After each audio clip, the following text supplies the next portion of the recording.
Let's go. Oh, my door's still open. We are, in fact, going.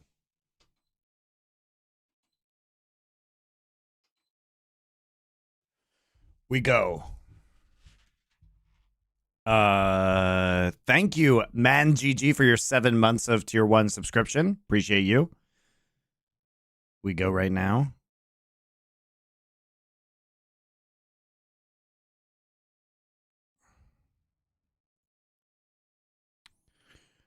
All right. T1 versus D+. Here we go. Side selection, as you say, to D+. And the big picks here have really been for, in T1 series, the bottom lane. All right, so we're going to ban Senna versus T1. That makes sense. We're going to leave Ashe up. That is... Why are we leaving Ashe up? Fate Talks, thank you for your tier 1 subscription for 11 months. Banger's time indeed. This is not working. Hold up.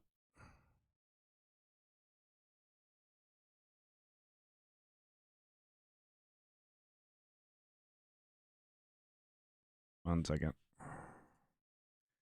Gotta fix something real quick, guys.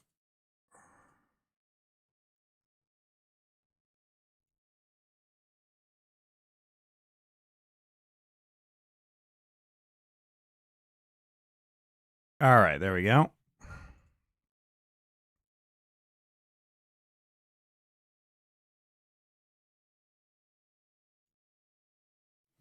Do you consider T1 a patch Zerg team? Sure, looking that way. Although I am very concerned that we're not banning Ashe here. This feels like the T1 pick at the moment that you absolutely don't want them to have. Yeah, Wolf's on it. So surely we're going to first pick Rumble here. No, we're going to first pick Nidalee with no setup. So we gave them Ashe Rumble for no reason. Yep. Okay. Okay. We're going to take Tristana. I'm actually kind of surprised they didn't take Tristana Ashe instead of Rumble Ashe. But they still have Corki, so it's probably Corki third pick. Oh my god, I'm a psychic. I know T1's so well. And no, guys, I haven't seen the drafts for these games. And we're going to take Kingan's Aatrox here. It's a really tough call in this meta for aiming. We'll take away so many different. Well, they didn't ban? Since they can't really play Zeri. There's so many picks that are good in the 80 carry role right now. It's just incredible. I mean, there's so many different things. Since they can't really play Zeri, you know, in this position, banning Nautilus seems like a pretty strong move. I don't think you ban Nautilus here with Ashe. And, you know, you can lock the Kai'Sa. If you do give over the Nautilus, I think that T1 will be happy to take. You may ban Jhin. They're going to ban Lee Sin. It's one of the most common combos. T1 have relied on it so much. Angles here. A huge non-committal engage with Rumble ult, Ashe ult, and Sejuani ult. Maybe just a Zeri, maybe that same starting list. Also got buffed on this patch. Yumi. So aiming Zeri's back in. 100% lockdown just is quite good at. And we're going to take Leona for Kellen. Renata Glask will be the pick. So lane swap here for D+, maybe? It's my mom who brought me to Low Park. She's a mom and she brought her 12th grade son to Lal Park. That's her son pointing. That's my mom who brought me to Low Park. Yeah, I'm in 12th grade. I think this draft for T1 is definitely one that they could pilot. They've played drafts like this extremely well in the past, but it is high. Yeah, Aatrox is pretty weird. No Ashe support, no Ashe 80 carry is stronger at the moment in general. You know, in solo queue, it's mostly just played ADC. And the crazy thing about T1 is, like, both Guma and Carry are so good at the Ashe pick that they've swapped it back and forth depending on meta throughout the entirety of their run together. Everybody else did go for T1, which should amount to about 6 people. Well, it's a very common trait. Well, the Gatling gun does expire, and Showmaker will get his resistances back, and see if Faker can make anything more out of this. Let's press the attack for Showmaker as well. He's he's getting pretty low, but Faker's gonna What? That's his first blood. What? Anything more out of this? What a wild trade. Showmaker as well. He's getting pretty low, but Faker's gonna explode. As well. He's getting pretty low, but Faker. Back for Showmaker as well. It looked like because he was charging the Tristana charge so slowly that Faker had the kill opportunity here. But, you know, he ends up tanking just a bunch of, you know, 3 caster minions worth of damage here as well. He's getting pretty low, but Faker's gonna explode. That's his first blood. Showmaker just All right. That is so weird. at 1 minute and 45 seconds into the game. I really, the whole time I was watching that, I was like, I think Showmaker plays this very differently if he thinks there is even a slight chance that he loses this. And even with the shred coming down, he's able to do that damage. That's one of the weirdest interactions I've seen in pro play in a long time, guys. Not enough damage.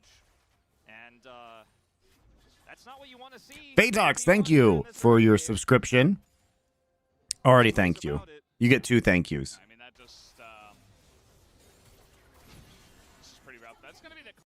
That's how grateful I am. Early though, Did Faker misplay that? I mean, clearly he thought he was going to win the all-in Showmaker as well. while he had the Gatling gun shred on him.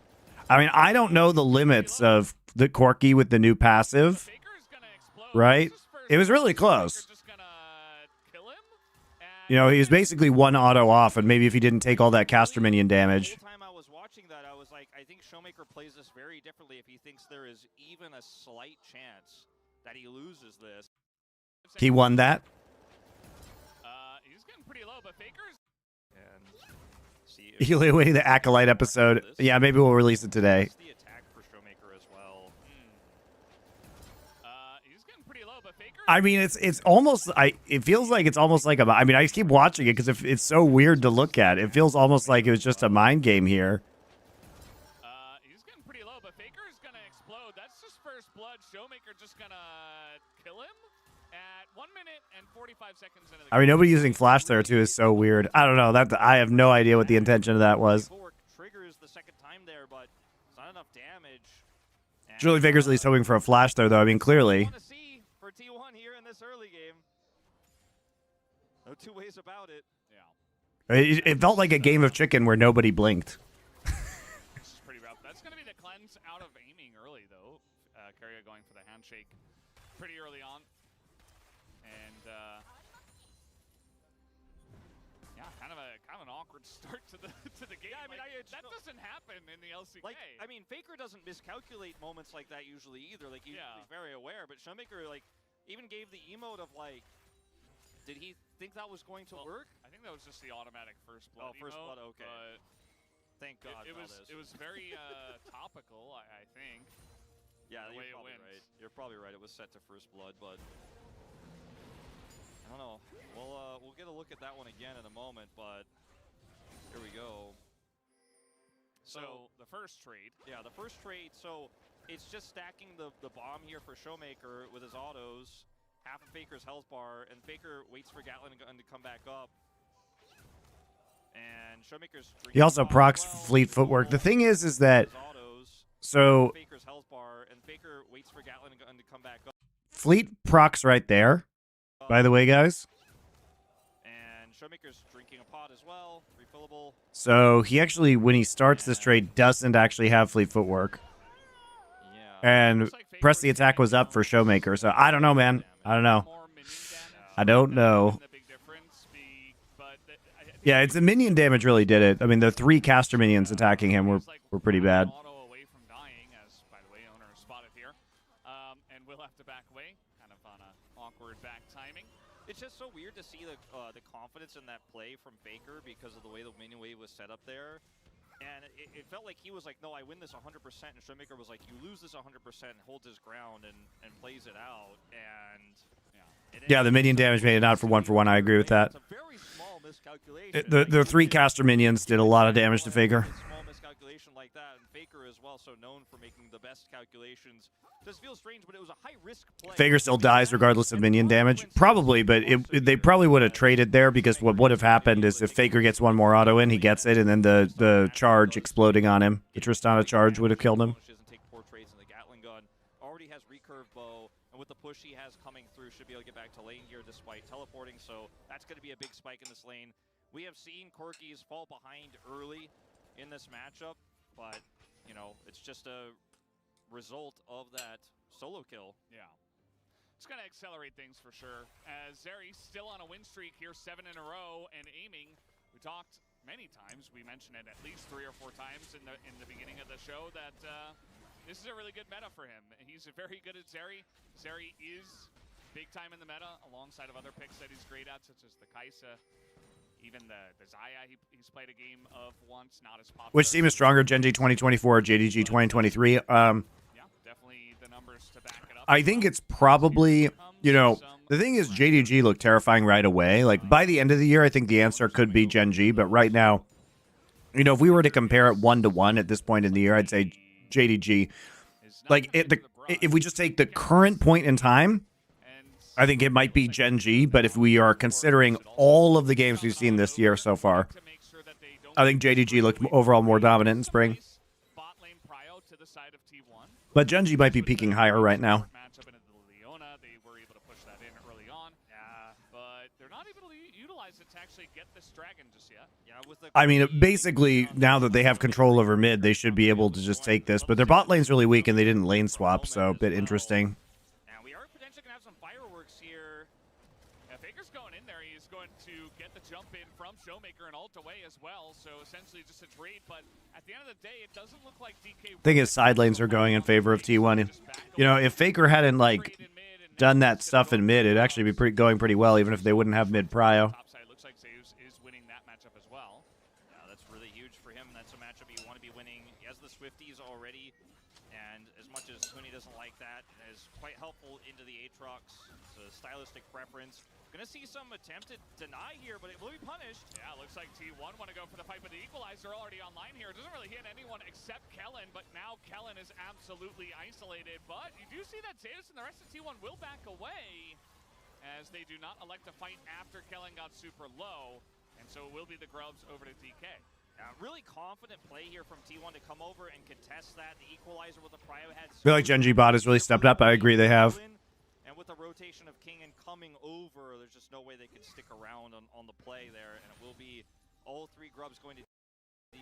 Now, the gold here is with that first blood, basically just still sitting around first blood diff here. But you notice the bottom lane, Guma has been playing it 1v1 here against Aiming. At this point, the Ashe is really starting to win these trades, has Berserker Greaves, so Aiming's getting pushed in on here, significantly down on farm. Top side, you already mentioned it, Zeus is winning in terms of the farm up here as well. So good trade back here for D+. They're able to pick up those Grubs. Great, of course, that they got that first blood, but Dragon going over to T1, and these lanes are starting to give incremental advantages to T1 for our next big fight. Yeah, we'll see how it does continue from there. King, and he's being froze on just a little bit. He doesn't want to give out the cannon, so he has to hit that. It might have pushed it. The Warmog's Rush support benefits Leona very well because of her W, right? Yes. So because she gets free armor and resist from her W, you know, the flat armor works really well, but it's also, or the flat HP rather, but it's also that flat HP is just better because a lot of the items and runes that had percent damage or were designed to kill tanks have been nerfed. So Cut Down, Blade of the Ruined King, Kraken Slayer, you know, these kind of, Lord Doms. So these kind of items now, you know, it's just the game is tilted away from being resist favored and more towards flat HP favored. And I think the bonus too is that, you know, at least at the professional level of play, what we're dealing with is, you know, being able to face check to control vision and then get your entire HP bar back is huge, right? To absorb some of their abilities, to absorb some of their poke, to clear out wards, you know, to play aggressively around objectives and just be able to back off and then heal up is enormous. So there's also that advantage with Warmogs too. I mean, you can take 2,000 damage on your support, and normally in other metas, if you weren't building Warmogs, you'd have to go back, or you wouldn't be able to come back into a fight. But you can now. So that's actually really underrated, I think. And he's looking to make a play here onto Kingen. And will Will they have the damage to burst him down is really the question before King. Swap Chobi with ABA. Who wins, Genji or Liquid Genji? He's going to go in with the stun. There's the equalizer. Immediately flash away. But now we got a 2v2 on the bottom side. Guma getting very, very low. And King can flash away. Text Drinker. He's going to go in with the stun. There's the equalizer. Immediately flash away. But now we got a 2v2 on the bottom side. Guma getting very, very low. As Lucid is coming in here. King does. What happened to Guma's arrow? Guma in a bit of trouble. Might have to flash away from this one. Flash in from the side of Lucid. And he will pick up the kill onto Guma. Gets there on Movement speed. Warmog is also great for positioning. True. So at least Warmog is very strong right now. on the bottom side. Kingen, of course, flashing and still dying down there, and Zeus is going to pick up more than just the kill. We'll pick up a plate down or up there on the top side as well. So really significant pick there, but a great reaction from Lucid to go down bottom side and set up that kill. Kellen also helping out heavily there on the turn. I think Guma and Karya, knowing Zeus was top side there, could have played that a little bit more passively. Didn't have vision, I believe, unless that was a newly placed control. We'll see that in the replay of the rotation coming over bottom side. And that's much needed gold down in the bottom lane, but the bailout does deny it from aiming. So watch this again. Kingen going in for the aggressive trade. Nice flash follow from Owner. He is burnt down by the channel of the Q, which is overheated. And then that ward is cleared. Kellen has the control ward there. They know where he is. And yet still, Guma decides to opt into this trade here. That was pretty bad from Guma to shoot the arrow when the cleanse was still up. You know, they actually could have, you know, they would have finished this kill regardless. It's just Aiming was able to hold his flash because Lucid was there. Still a successful bottom side play to get the flash as well. He's not happy that kill didn't go to him. Yeah. Does Jackie have one of the most impressive rookie years of all pros in history? He won Worlds in his rookie season. Yeah, but he wasn't the reason they won Worlds. You know what I mean?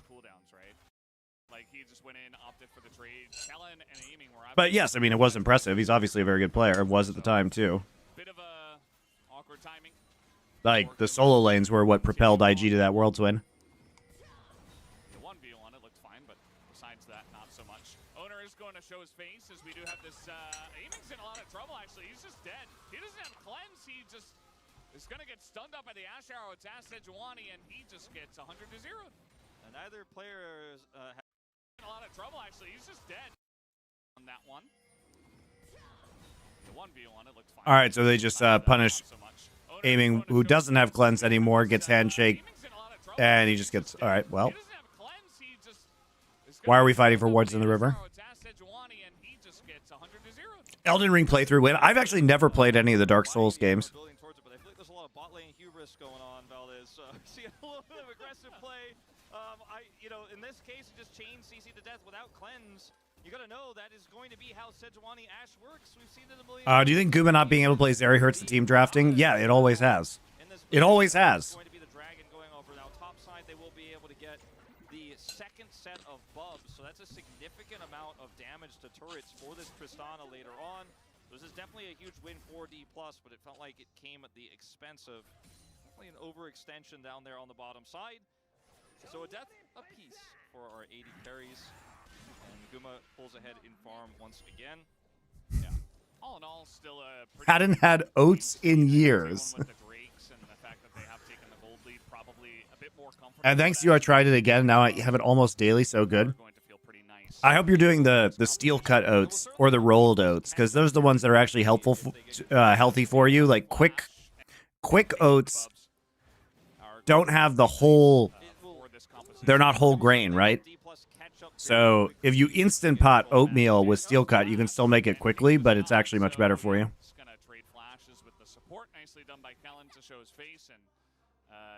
Any team I still support? Hell yeah, Gen G and my guy Keen. So Kellen is caught here initially, and Aiming decides, okay, you know, we have our mid laner teleporting in, but just walks forward here, and it's just as simple as that. The Renata ultimate also denying any sort of follow-up if there was to be, but there wasn't. And they just shut him down. Chain CC, no cleanse. A bit of an unfortunate moment there for Aiming and Kellen, who was initially caught. As you can see, the gold leads here across the board. Significant for Showmaker. Small Nidalee farm lead, but otherwise, incremental advantage. Yeah, rolled oats are fine. It's either rolled or steel cut. Either way, it's the whole oat. It doesn't matter which one it is. It's going to be really important these next few team fights. Talk about First Herald, Soul Point. They just have different textures because they've been cut in different ways. So, that's great, though. Aiming's going top.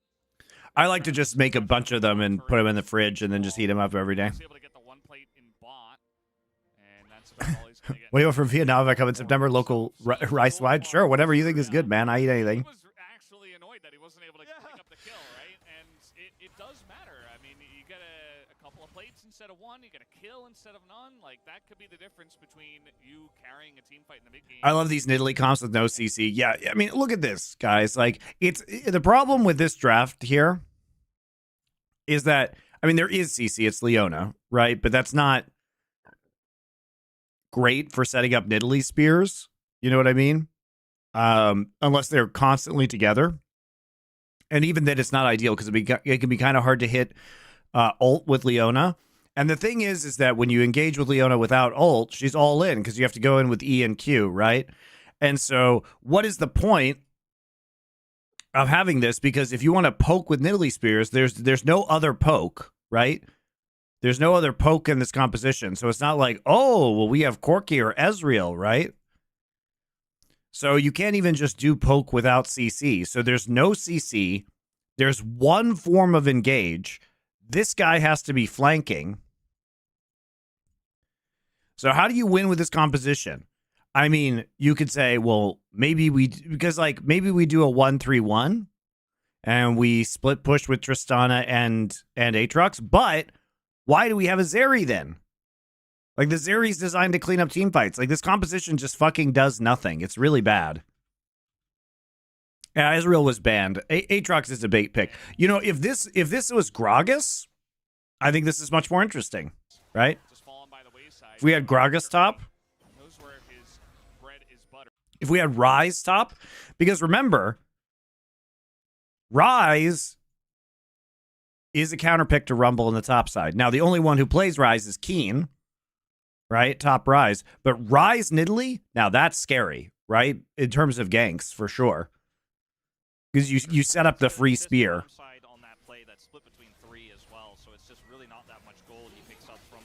They do have a pushing lane. Tristana is a pushing lane. But it does feel bad because the win conditions of this composition, like, Zeri thrives in, like, you know, when she can actually get in and clean up fights. But how is she ever going to do that here? I mean, it's so dependent on Kellen's engages. Not wanting to join up just yet. T1 taking some pot shots here at this mid turret, but for now, it's not really much. And now, no flash here for Zeus. He's just dead. He's just isolated on the top of the map. Kellen, once again, and baited by aiming. So nicely done by the duo of DK, and that's going to be Zeus going down. That was a really good call just in general for D+. If DK picked tank jungler, their comp is 5x better. I mean, yeah, they could have picked Maokai here, and it would have been very good.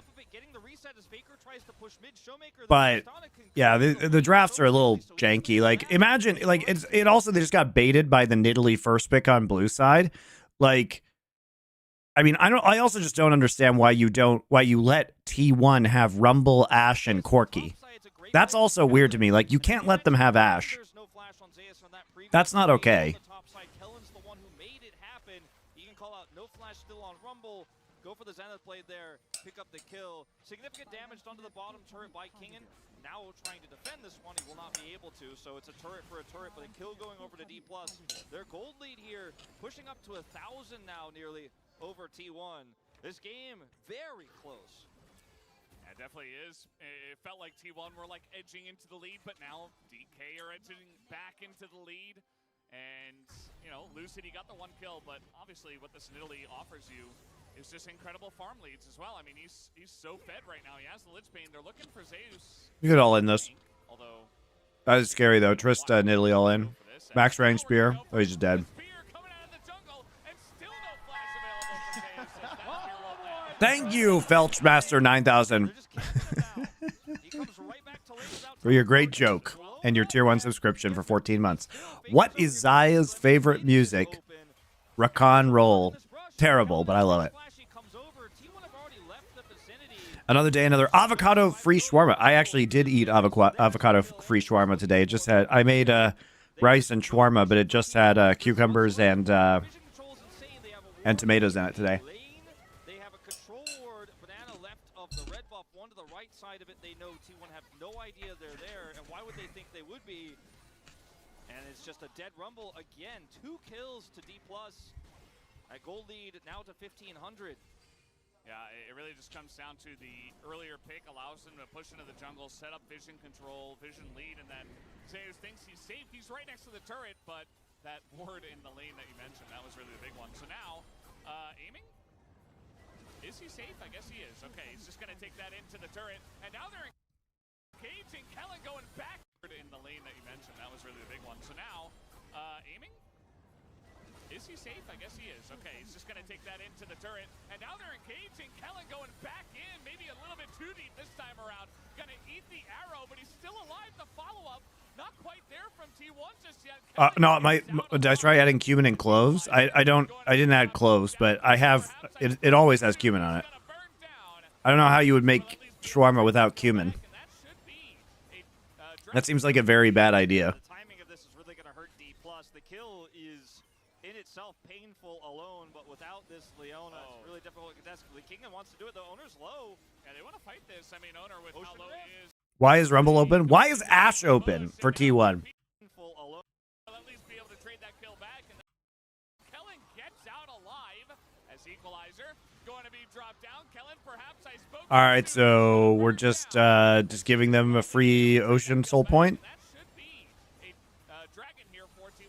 Yeah, the timing of this is really going to hurt D+. The kill is in itself painful alone, but without this Leona, it's really difficult. The Kingdom wants to do it. The owner's low. Yeah, they want to fight this. I mean, owner with how low he is, they don't seem to know he's in the bush, and now TP's coming in as Showmaker getting back, trying to isolate and assassinate the jungler, and now everybody just on a front line. Zeus is going super deep for the kill, but everybody else is just on the run as King in this very scary Aatrox will push them off the drain.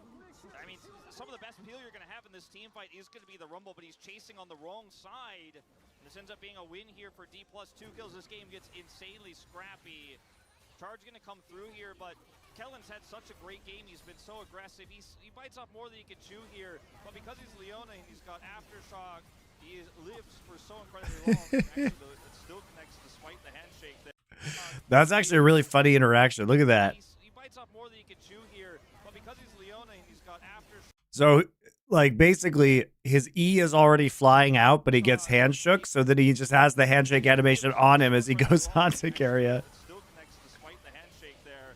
Flash is back, hit by the Ash Arrow, stunned. Owner with the permafrost, or the charge there. I believe actually the Arctic Assault was going to hit him in this case. Then he's hit by this, and Faker Valkyries forward to hit that rocket. If he doesn't hit the rocket, Kellen actually survives. So great play from Faker as well to make sure Zeus could secure the kill. Ocean Rift. I don't understand why any team ever leaves Ash open against T1. It's like, guys, this is the only way they can play the game right now. Why are we doing that? Especially when you're on blue side and you can ban Ash. You know what I mean? You don't even have to ban Skarner. Like, how did Nidalee get first picked here? This is ridiculous. Like, what's going on here? We're just bullying Zeus, and they might as well. I mean, again, he doesn't have blast in this situation. He used it in the last fight, and that's just another kill onto the Rumble. And that does mean that T1, though, are going to look for their own push in the top lane. And there's no teleport for Showmaker to come back to defend. Uh-oh, King in a lot of trouble here. They have way too much CC, and yep, he's just The pick potential is just so huge from T1's composition. Like, they can, this is the T1 dream comp. They can basically just look for picks all day. They can just fish for them with non-committal engage, like Sejuani, Ash, handshake in there, equalizer coming in, poke out with rockets. Like, this feels like such a great comp for T1. Like, pushed way up when you're chasing them for a long time. That's a sign to leave. They're going to turn it into a Baron start. They're going to do the T1 Baron to T1. Yeah, and Aatrox coming over. King, it's not that far away. Owners have held by this huge Tristana who's got Last Whisper. I mean, Showmaker's going to have 3 items at like 22 minutes into the game. That's not fair. He has 4 kills, an inner turret's worth of gold on top of everything else. He's going to do it again. Yeah, Love Bangers only makes consuming games much easier. You're welcome. They have Hawkshot, I assume not. They all went back. I mean, We're trying to pick the good ones, and now that we're back with all the regions going, we can actually just commit to watching the more important games with some occasional raccoon food. He will not get in, and the Baron goes the way of TK. that happened. And DK are just getting bonus kills across the map. Yeah, Kellen did have to sacrifice, but it is a big win. Yeah, Showmaker doesn't have TP. They could take the lucky stars for that. No Knight's Vow. Well, Zeke's Warmogs is very strong right now. So Kellen is crazy on this play, but I think it's the right call to keep Owner out. He took so much damage from the last exchange. The thing is, they changed Zeke so it gives you MR now. Right, it gives you less ability haste, but it gives you MR. It's also very cheap. I think it's, what, 2,200 gold? But it's just caught and blown up, disrespecting the damage output of D+, and this might be the last straw to break the camel's back at this point, Valdez, because D+ now have a 3. So it's like a very well-rounded item. Yeah, it's very cheap. So it's really strong to get early. Provides you some more damage as well. And then you can just transition. A human being that hasn't played Elden Ring, I know. It's not just that I haven't played. I've never played any From Software game ever. Does not have flash, and he is trying to take down Kellen, but I can tell you he will not. As down he will go. Showmaker gonna get his 5th kill of this first game, and just like that, you know, Faker trying to desperately push out lanes, he gets caught. And it's a big mistake that's going to lead to DK getting even. But guys, I have some exciting news. This afternoon, I will be playing the Bluey video game with my 4-year-old son. So that's what I'm doing instead. He's going to avoid the spear at least, but he's only got one equalizer, and there's so many different angles he has to protect. King can go start that dragon if T1 want to defend this turret that badly. In 20 seconds here, if he's left alone, he's actually pushing mid. And I mean, Baron buff is just so real here. It's just doing so much. Bluey's such a good show. It is. It's so good. It's actually just crazy how good that show is. I mean, they just melt at this point in time. Faker now TPing over towards the dragon. T1 might be able to take this one just based on the back timing of DK if they rushed it right now, but doesn't even look like they want to go for that. It is just an individual Ocean Drake at this point in time, so honestly, for T1, I think Nerd Legion Bluey.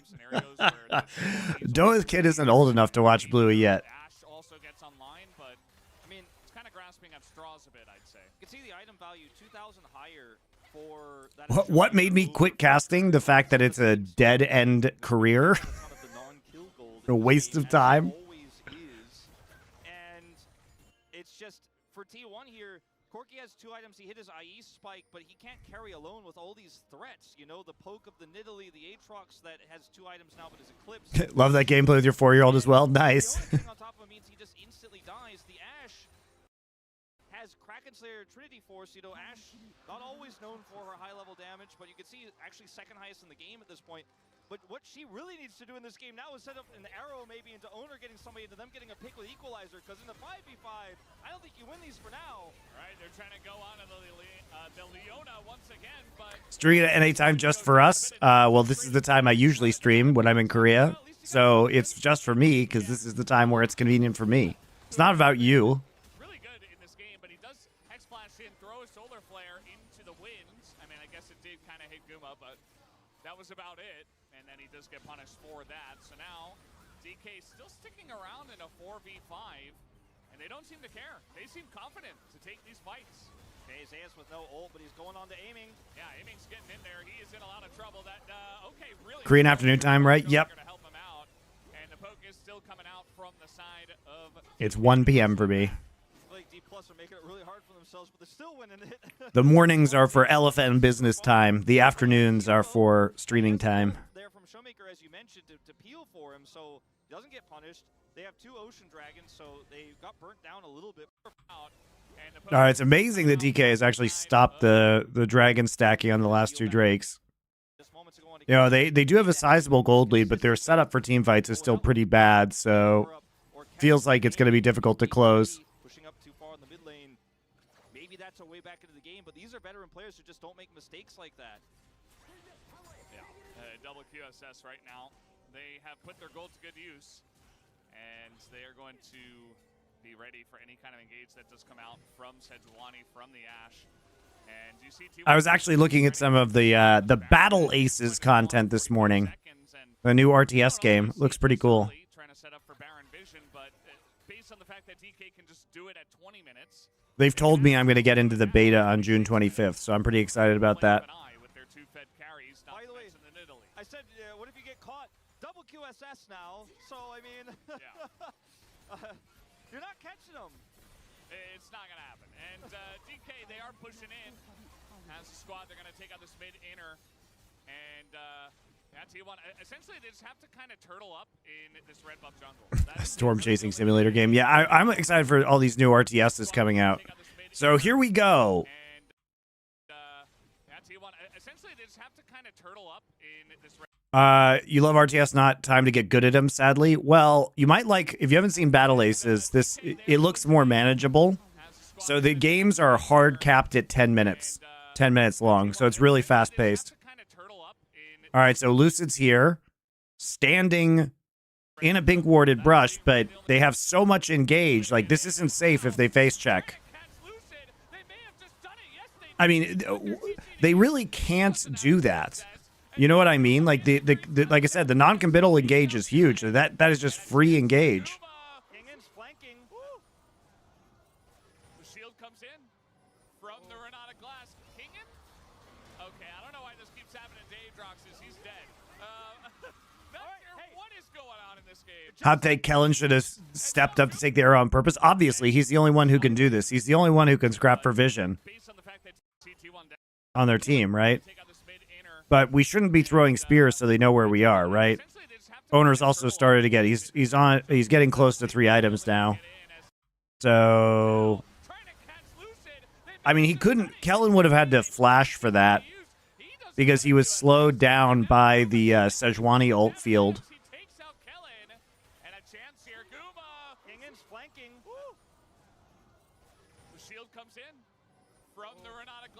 Ah, dude! What is that flash? Oh, dude! Okay, I don't know why this keeps happening to Aatrox. He's dead. Not sure what is going on in this game. Just like that, T1's back. All right, so they just get Baron. What the fuck? All I need is an Asher. Kingen's flanking. All right, well, I guess we really have no choice when you think about it.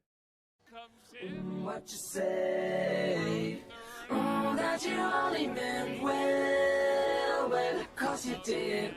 What you say? That it's all for the best, because it is. What you say? That it's just what we need, and you decided this. What you say? What did she say?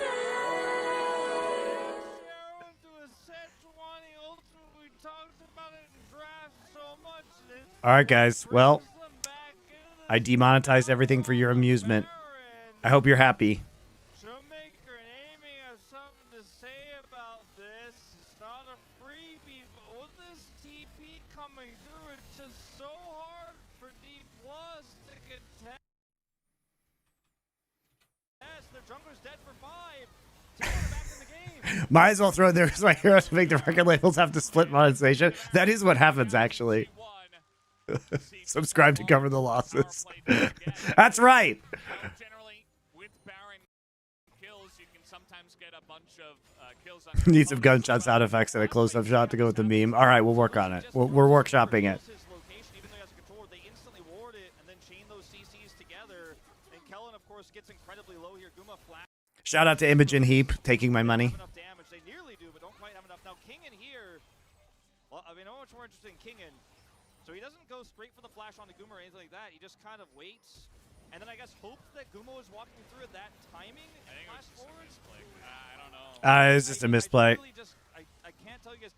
And we've seen so many moments from Kingen this season that are incredible, that are super good. We're like, wow, this man's improved. Then we've seen him in the same game make a call like that out of desperation. I hate Kingen so much. Now, while they're trying to clear the waves here, as a lot of committal onto Kellen once again. Lucid wants to take the 1v1 versus Faker, and it might have baited him into it. Showmaker going over the top, but the bailout comes out. It doesn't matter, though, because the Zeri picks up a double kill in mid, and now they are on the chase, and they can chase so quickly. Not going to be able to close the gap just yet, but Aiming will, as he is Zeri. Going to try to slow down Keria here, as they do have the Leona over the wall as well. Keria definitely going to be sent to the fishes and will eventually die. And it does look like DK should be able to take this Ocean Drake as well. Amy's like, come on, I swear to God. The reverse throw. Sorry, I was messing with my stream deck. All right, let's take a look at this. So we're just reverse throwing now. Make a call like that out of desperate. So we immediately push up, knowing that they have TP. They use all of their engage. Flip Faker has to flash over the wall. They literally use all of their engage, so they dump everything. Look at this. Onto this guy they don't even kill. Like, what are they doing? I mean, they dump it behind the turret too. So, like, there you go.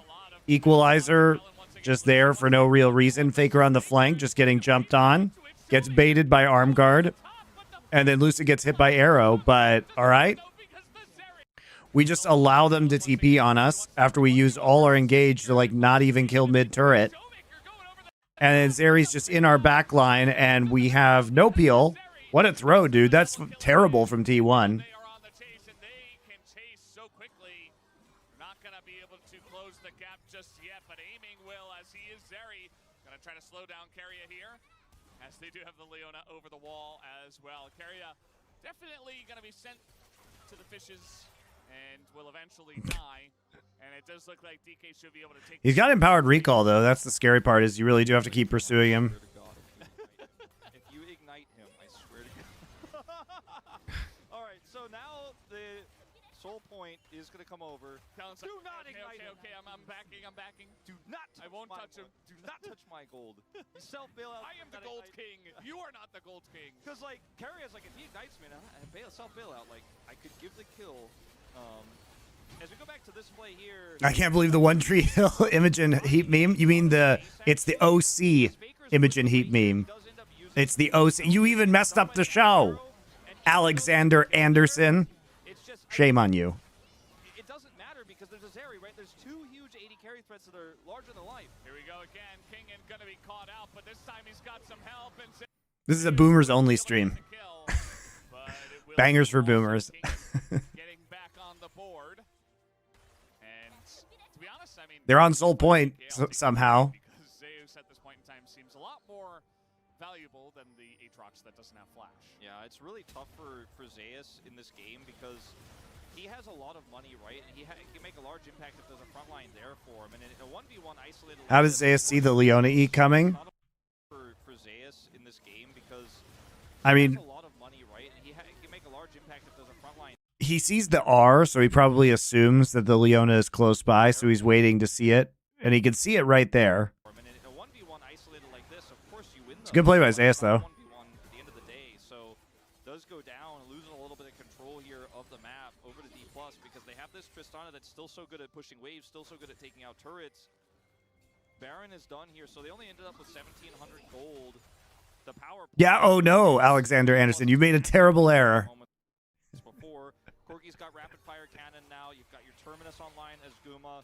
Called the It's fuck like out. We've been seeing where Owner and Guma are synced up and Zeus drops an equalizer. They kill somebody that we've got to keep seeing. The QSSs make it tougher, no doubt. Aiming having his cleanse back up makes it tougher, no doubt. But T1 still can win a miracle fight if all the stars align. They have the items, they have the tools. Randuin's done for Owner, so he's very tanky, can help set some of this up. Bailout also going to be strong if Kellen makes a whoopsie, goes in too deep. Yeah, it's very true. I mean, Ocean Soul is like pretty great on the Aatrox too, but the Aatrox should never be able to close, right?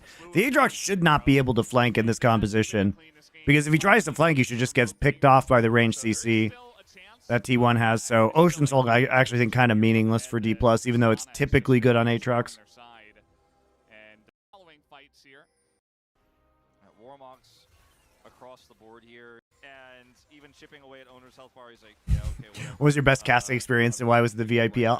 I have fond memories of those Vainglory casts. That was fun. Warmox alone will really easily get that health back, so he's not too worried about getting hit by Nidalee Spears.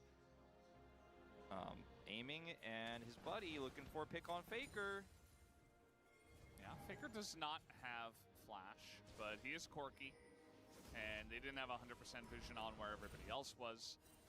Hingen is moving up towards the top side to push this wave, and it looks like DK as a team just really want to pressure all the lanes, and now they're going to find Faker. He still doesn't have his flash, and he is going to die again. It feels so bad to be trying to make picks with D pluses. I mean, that's a pretty good pick that they make right there, but having to make picks with this composition is really shit. It's hard to do. And, like, you can only play around the Leona, basically. And this is just a great macro call, utilizing this Fed Tristana. You get a kill, you get an inhibitor turret, and now, in 15 seconds, you're likely to get the 6 items just done. Scimitar done, onto aiming now. So he has double cleanse.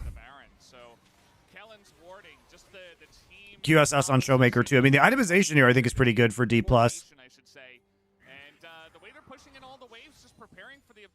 It's just a work of art here, the macro from DK, which has not been the case at all. Oh, really hasn't. Spring. And now they're pushing multiple waves into that inhibitor turret. Someone has to answer that, or money is burning, but so is the Baron. T1 gonna have to be decisive. Carrier lost his Celestial opposition. I think he's got it back now, but someone has to engage. It's probably gonna have to be Owner and Guma. But they've got QSSs. Oh, yeah, you can see Owner's just getting zoned away, but now they're trying to turn on to Kellen. He's all alone. They immediately burst him down. So much for the tanky Leona. And they're backing away. The Baron's going to reset. And T1, thinking about starting it up themselves, will clear this vision. Aiming's trying to aggravate it. That's a scary Baron. Does some decent damage. And, you know, it is just Kellen, but still going to be used. And now we're going to do the Endless Baron dance. The thing is, though, that this really just benefits T1, who can constantly just look for the best engage. Like, they have these waves pushing, so if you do heavily commit as T1, you might lose more than an inhibitor for it with this Fed Tristana, who's not showing on the map. What is aiming doing? Is he doing an aiming throw? So if you do heavily commit as T1, you might lose more than an inhibitor for it with this Fed Tristana, who's not showing on the map. Aiming's just trying to buy time. I mean, okay, I don't know. So deep, and now we have a TP coming in. Oh, aiming. Why are you flashing? Going to QSS. He is trying to fight here against Faker, but he goes down immediately. Now Carrier getting super low. Fake. Showmaker going to be isolated. Down he goes. And I guess aiming just assumes. Aiming, dude. I mean, that's like such an aiming play. You know what I mean? So if you do heavily commit as T1. Dude, it's like they just want to poke, but they just let them know. You know, Lucid and aiming just let them know where they are every time. To the base as well. Like they have these waves pushing. So watch him as he moves forward. Inhibitor for it with this Fed Tristana. Not showing on the map. Aiming's just trying to buy time. There goes my hero.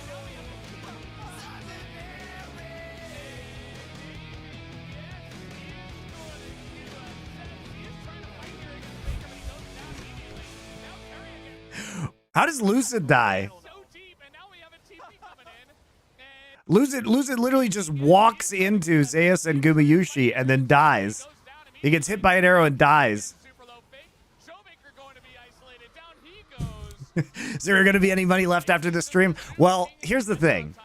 It's all the money. As soon as I play one of those songs, the money goes to zero anyway. So at that point, I can just play them a million times. I don't know about this, but this is a disaster. I don't think these two alone can kill Kingen, actually. They need an AD carry.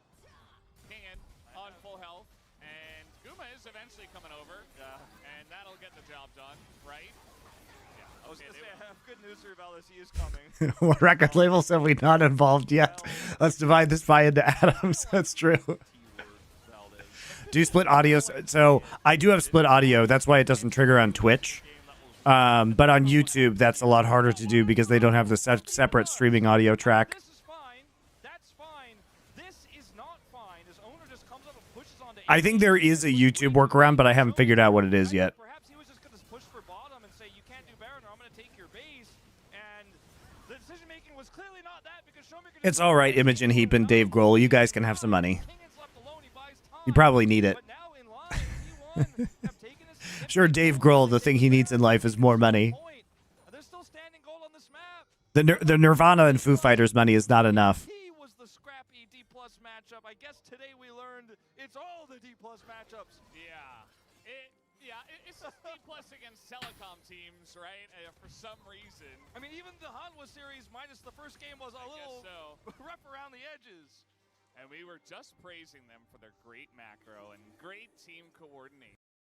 I mean, I saw a few angles there. I was like, man, Showmaker TPs, what's T1 going to do about it? You know, but if aiming just Wait, he still collects money from Nirvana? Why wouldn't he? He was the drummer for Nirvana. Of course he does. You asked for it. Game is not over yet, but 2 minutes of Baron is going to be hard to deal with. T1 pushing right down the middle of the map, which actually the least valuable lane to push, but still going to take it. Maybe look to push one of the other lanes to deal with. T1 pushing right down the middle of the map, which actually the Somebody donated. Okay, I have to hold on, guys. I have to go look somewhere else for that. I mean, it is crazy too that looking at the next objective, it's the 7th dragon of the game. It's still just Ocean Soul, which is arguably our 2nd lowest impact. It can be quite useful in a game with Nidalee Spears, obviously, and a little bit of quirky pokes. Oh no, Sway Arrow. Sorry, you were a YouTube member. Thank you very much. Appreciate your YouTube membership. Very nice of you. And a little bit of quirky poke, some rumble poke, depending on how the setup goes on these objectives. But that is the next fight here. As T1 gets Baron, gets an inhibitor, but then otherwise has to kind of back off. And this game's just hilarious throw after hilarious throw. I'm actually really confused as to why T1 played that mid lane engagement the way that they did. After getting Baron, this could have already been over. I mean, if we're being real, guys, I think D+ is doing a good job of playing this draft because this draft is shit. So they're doing everything in their power to like make picks with a comp that isn't really designed for picks, but they're also misplaying because they're trying to deal poke damage. But the thing is, as soon as T1 knows where they are because of the poke damage, they can just hard engage. There's only 50 seconds here on the Baron buff as Faker did go back and pick up a GA. Here comes the arrow, not going to hit anything as that is. Yeah, just zoning him off the turret though. Surely this is the end of the game, right? Dude, first pick Nidalee with this draft is so bad. Shout out to Aatrox who did nothing the whole game, and he could never flank into this much CC.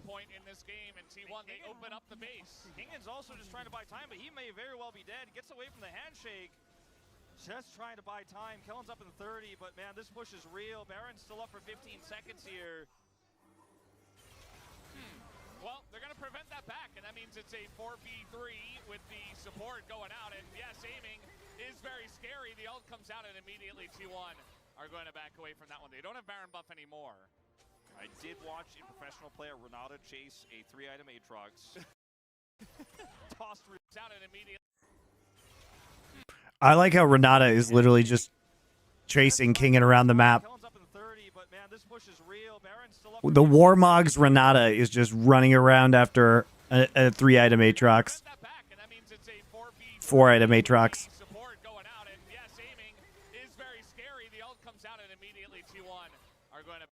Kingin flashed away from him.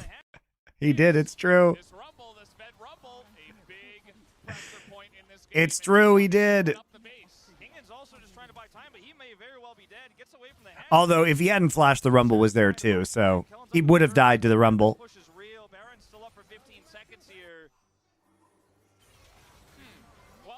Yeah, Warmog's Renata is pretty common. It was even before Warmog's was good.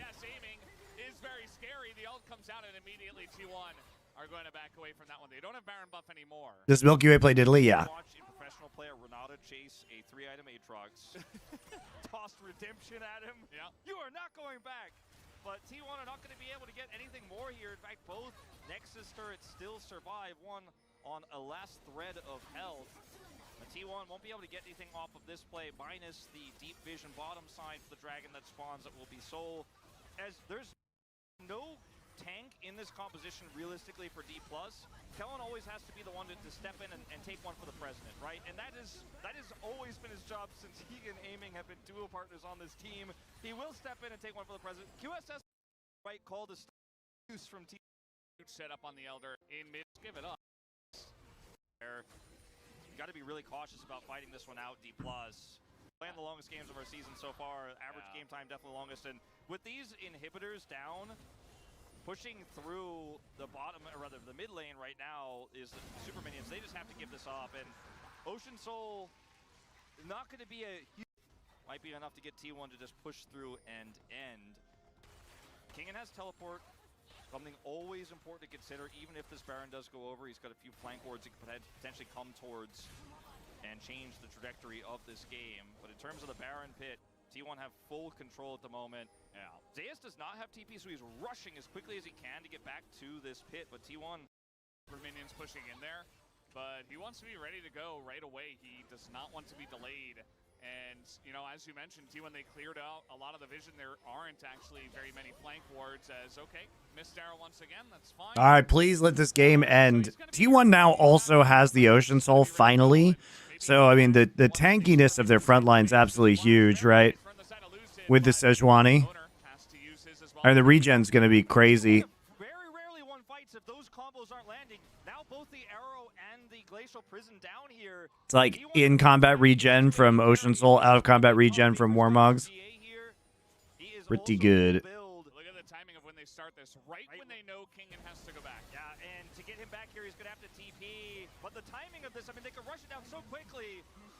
Yeah, there's just no way. And DK, they just got to back out of this one. But now Kellen, he's slowed forever. And the equalizer big once again. But that's on a 280 carries with a lot of PL. And now Kellen, he's not going to get whipped there. Flailed by the Sejuani. Faker got hit by a spear, but he's got that Ocean Soul cranking. Yeah. His health back so quick. He's got a Renata right there as well. The flash goes in and immediately, oh, down goes Zeus. So All right, Zeus just commits suicide. I guess he doesn't have arm guard. Oh, he does. Oh, he does have arm guard. Why doesn't he use it?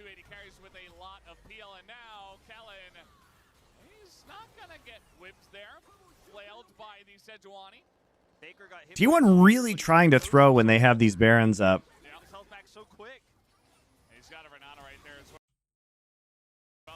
He literally goes in like...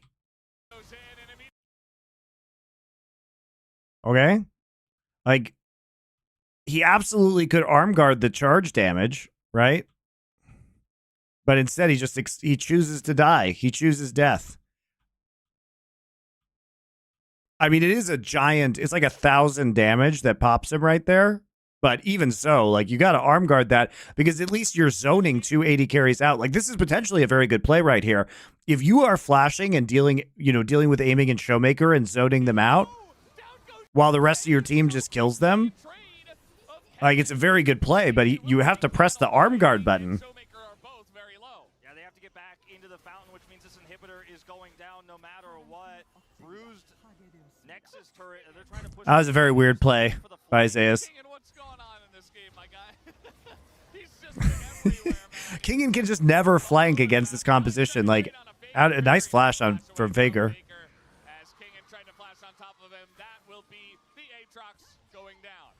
Like, the Aatrox is completely useless. Like, loses lane, can never flank.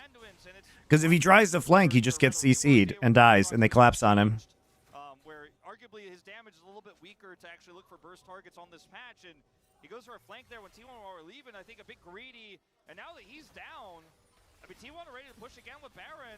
I don't think T1 can push this if Kingen's still up. Like, the best thing Kingen could do is just, like, pretend that he's going to flank, and then, because his actual flank has no danger, but maybe pretending to flank actually drags out this game to Elder. Nothing that DK can do without their Aatrox, even with Zeus not there. And so that's 2 inhibitors down again. The fact that they have a Tristana that's this big and how quickly he can clear waves, Showmaker can, is part of why they're back in this game. This is not quite the smolder angle, but it's really difficult for T1 to end when their CC is on cooldown. Look at Zeus. Yeah, I mean, if he kills aiming, he feels like the MVP. I mean, he just died so fast, I don't even blame him. And this is just quite peculiar here from King, and he buys some time for his team, but I think the goal was something a little bit greater than that. It looked like he wanted to pull the mid-wave minions, and then he got spotted, obviously, and then they were right there and they just TP'd on him. I don't know, it was weird. As now, speaking of which, Owner, and he's just going to go in on that one. Showmaker going to get CC'd up once again as he's in a bit of trouble. The Renata That's the flash the Renata ults. And that frontline aiming is just burning down. Down will go Kellen, down will go aiming. Kingen's here and he's helping. Showmaker still alive. I don't think he's going to be able to hold on. Speaking of which, Owner, And he's just going to go in on that one. Showmaker going to get CC'd up once again as he's in a bit of trouble. The Granada ult comes in, and that frontline aiming is just burning down. Down will go Kellen, down will go aiming. It wasn't easy, it wasn't clean. Well, you know, what's crazy is like Damwon, D+ actually did okay considering the circumstances of the god-awful draft. All right, we're into game 2 now. Let's check it out. What do we got? We have a Jax. We're banning Jax. Why? Why? This motherfucker loves playing TF. Why are we banning Jax? It's just helping him pick TF. You know what I mean? So we play Kalista. We ban Kalista and Senna. So the Ashe is up again? What? Why are we giving them Ashe 2 games in a row? And the Rumble? Have we learned nothing? Please, for the love of God, do not first pick Nidalee. No. Nid. Do not do that. Do not do that, D+. You don't know how to use it. Let's see what they want to do here. There's a lot of discussion, but it will ultimately No. be the Nidalee again. No! You just gave them Ashe Rumble. And, what? And Trist again. We'll see what the answer is going to be here. Okay, Ashe Trist. Let's go.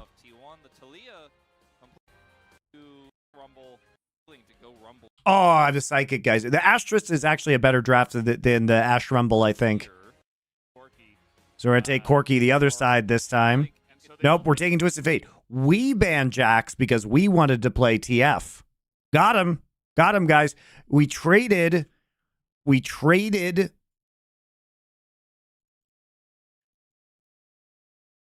Ashe Trist to T1. Now, I'm not saying this is a hard rule. Like, Ashe is definitely very strong in this meta, but you especially can't let T1 have Ashe. They're the best Ashe team in the world. Like, don't do that. Traded Ashe Trist for TF Nid. This is terrible.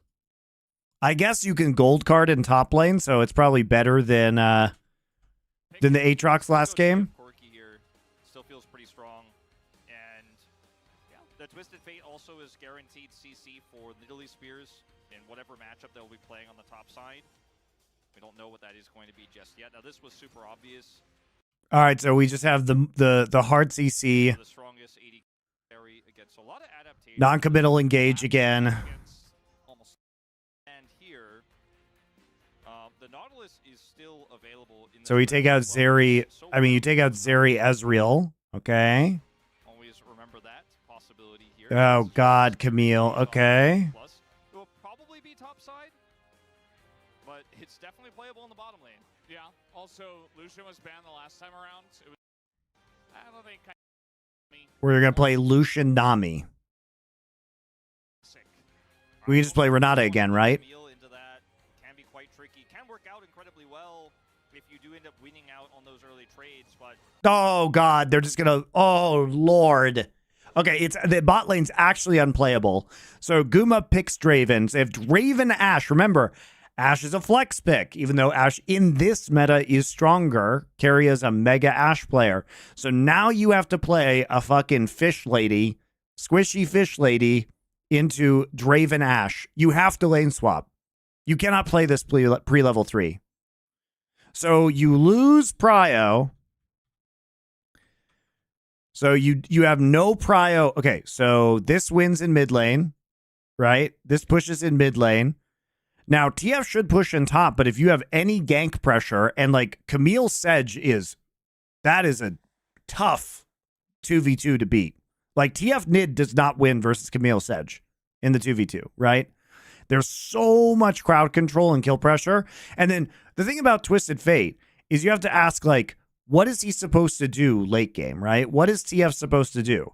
So he either splits or you create picks with him, right? So what this actually has to be as a pick comp.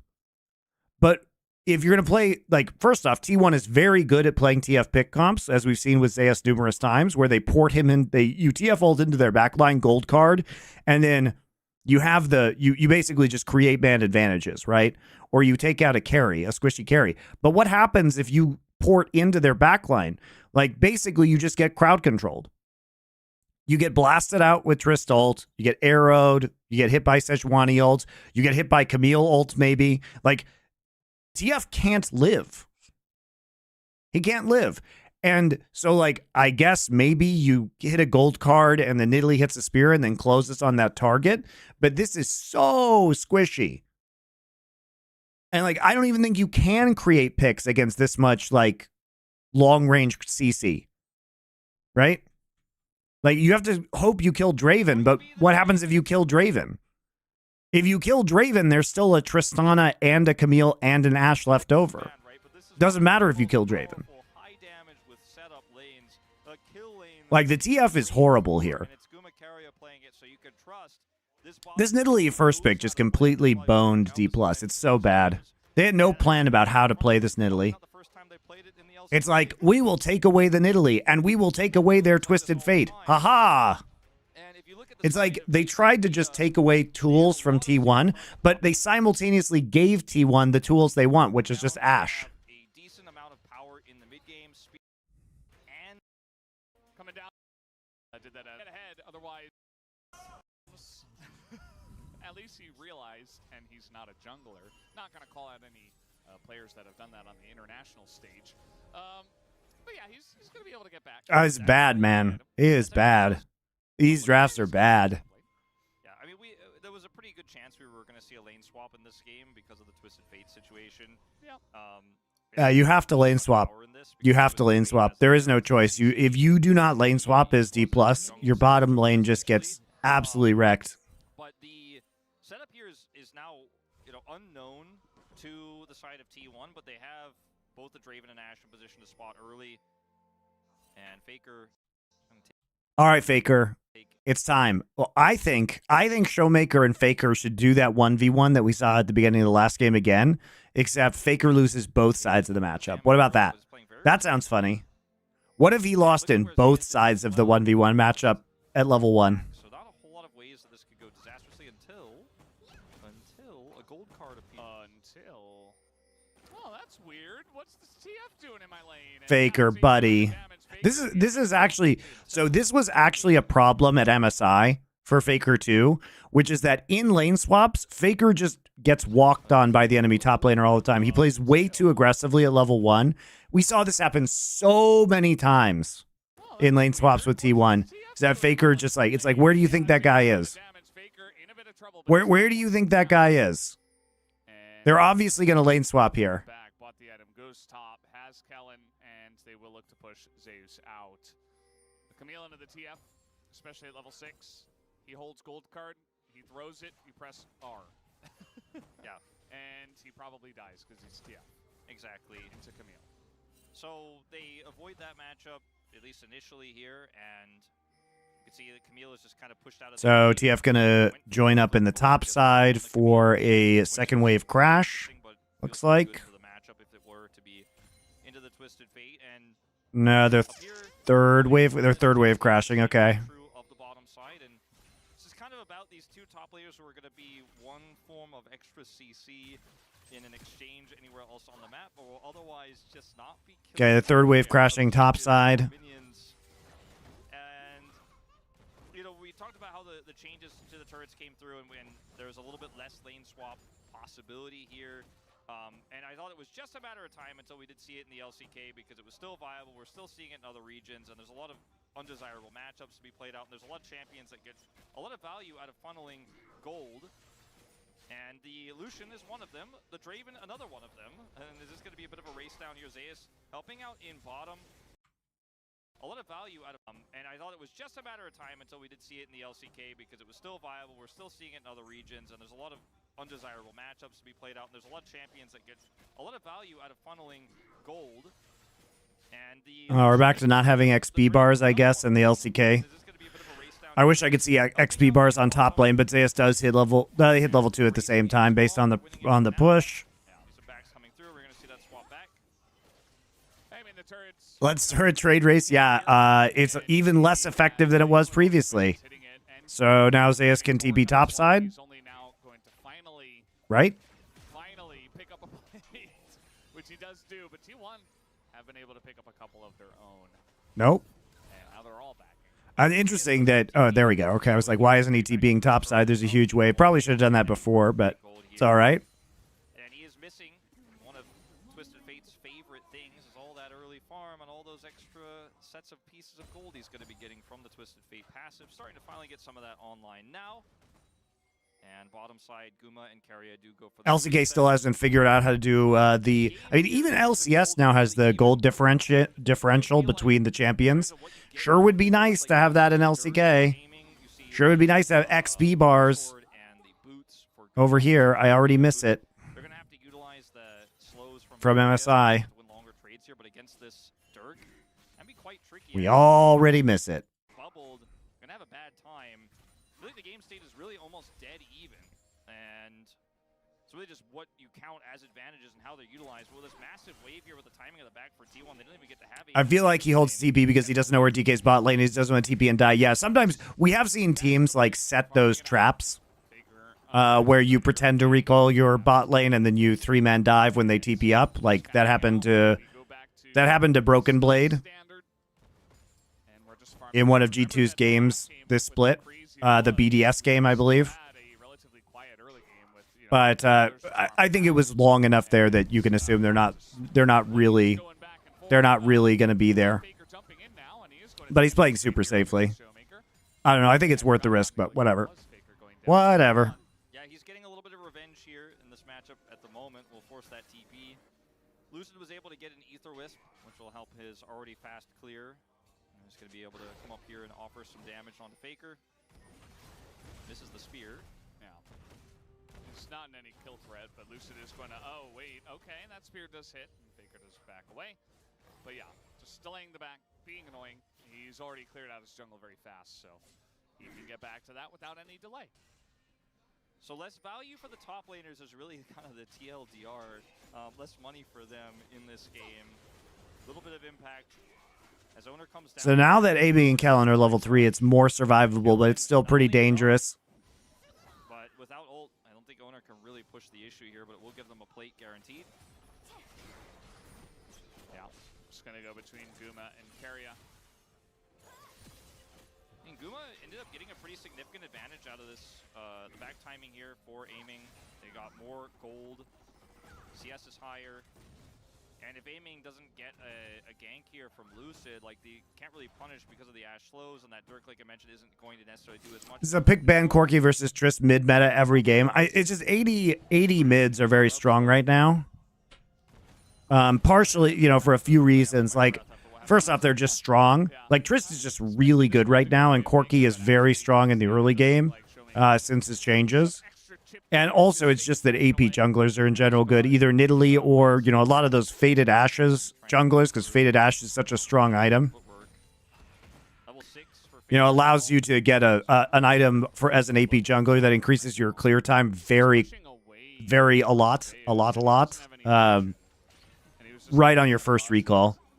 So that's super nice.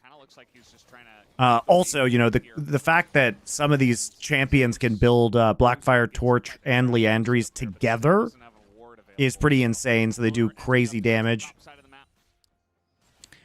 Also, you know, Rumble being meta in the top lane, AP top laner is also very nice to have right now.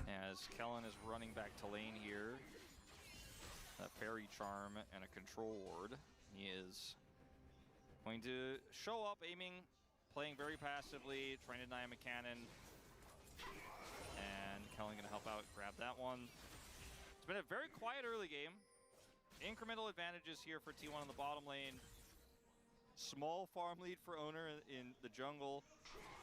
And both these comps explode when they get an advantage, but I feel like T1's does even more so because the Draven passive, the cash-in that he can get, makes it so much more scary if you do end up making a mistake early. So Lucid is here.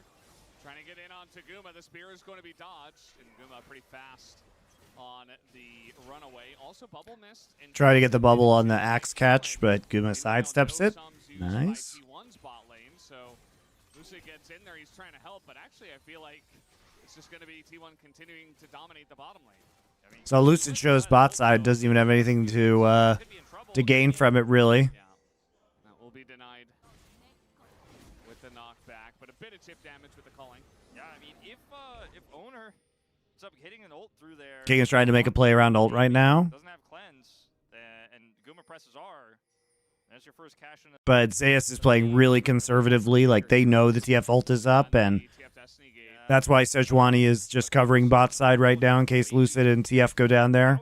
He's just hovering lane. They've got great vision control. So he is not going back to the top lane anytime. It's very well played by T1. They're very aware of what could be happening to them right now.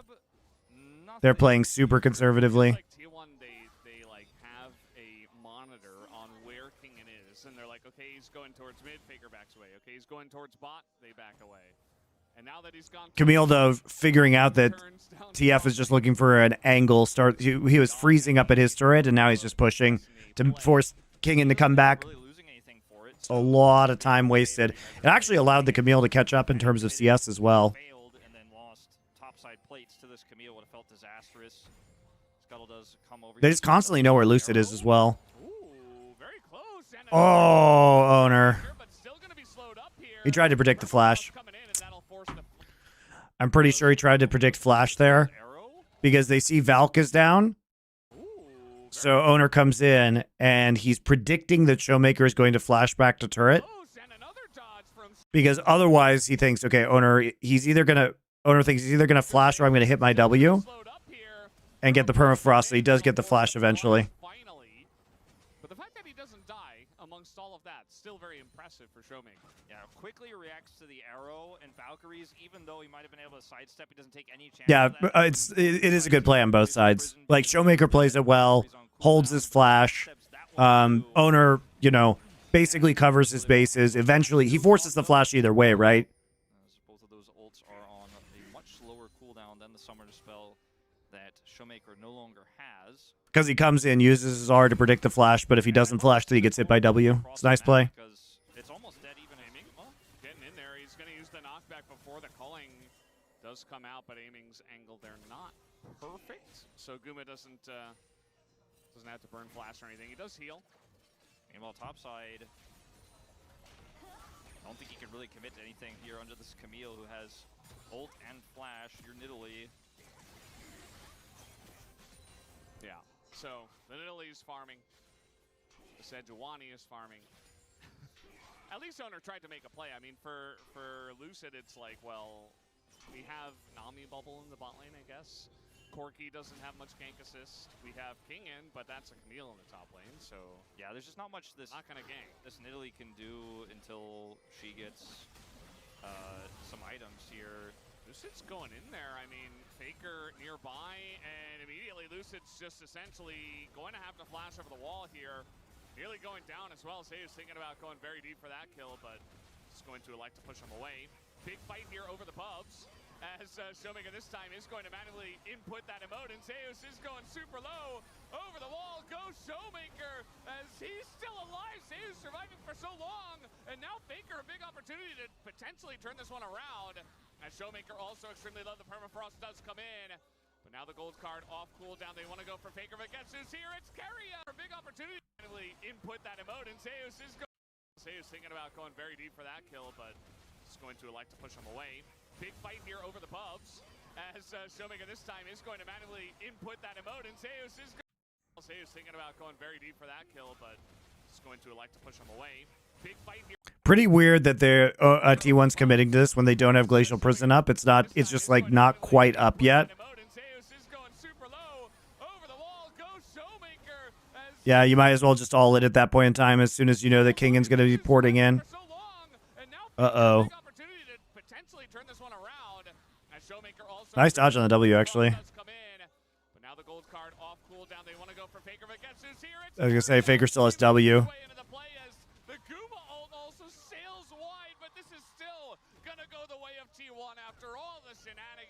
Wow.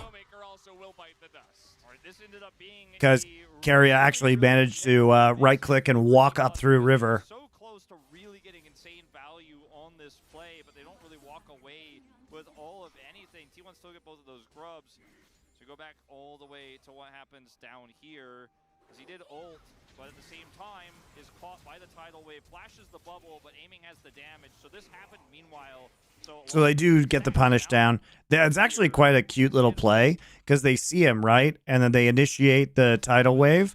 And he's distracted because he's actually looking up at the pit trying to cash in right now. And instead, they're able just to dive him. Nice job by Amy and Kellen, honestly, to try and punish the roam from Ash. Those adoration stacks taken away off of this play. So really nice idea there from Guma, but he is caught as over here. This ends up just being a very scrappy and wild fight.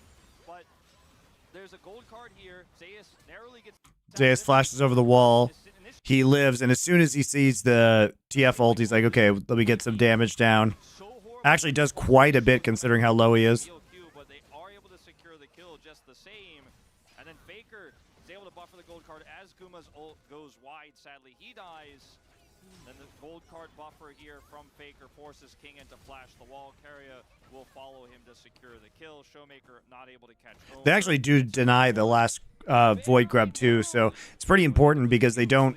D+ doesn't get 3 stacks. The grub is still there, though, for another minute. It feels like the money is really where you want it on the Tristana, just like it was. Oh boy. Well, now that money's right underneath a Nidalee, and Faker's in a lot of trouble. He is going to have to hop away. Does get the reset, and so not as much trouble as I expected. But meanwhile, Aiming and Kellen getting some big value here. Luzin is trying to come up with some big plays, but is not coming up with much. Yeah, they can't commit to that. Meanwhile, scared, I think, knowing that Zeus' ult was coming back up there to look for the bubble after the tidal wave and just trying to kite back. Not going to get anything. As meanwhile, over here... I don't know if T1 get this, but they are grouping up pretty heavily for it. The spear is going to go... Should get on the next wave because the plating is falling in 10 seconds. Oh, it's a really close race for that first blood turret. Yeah, Faker's coming over here, too. You're full health, full mana, but grab that slow. Grab that slow. You know what I mean? Like, every time I get that, like, when I'm full health, I'm like, why still pick it up, you know? I'm glad like, Faker's just like me, man. I need to deny this 2.5 minutes in the future when Lucid gets low. So it is going to be first turret going to T1. So they get that advantage. They also have the Rift Herald here. Yeah.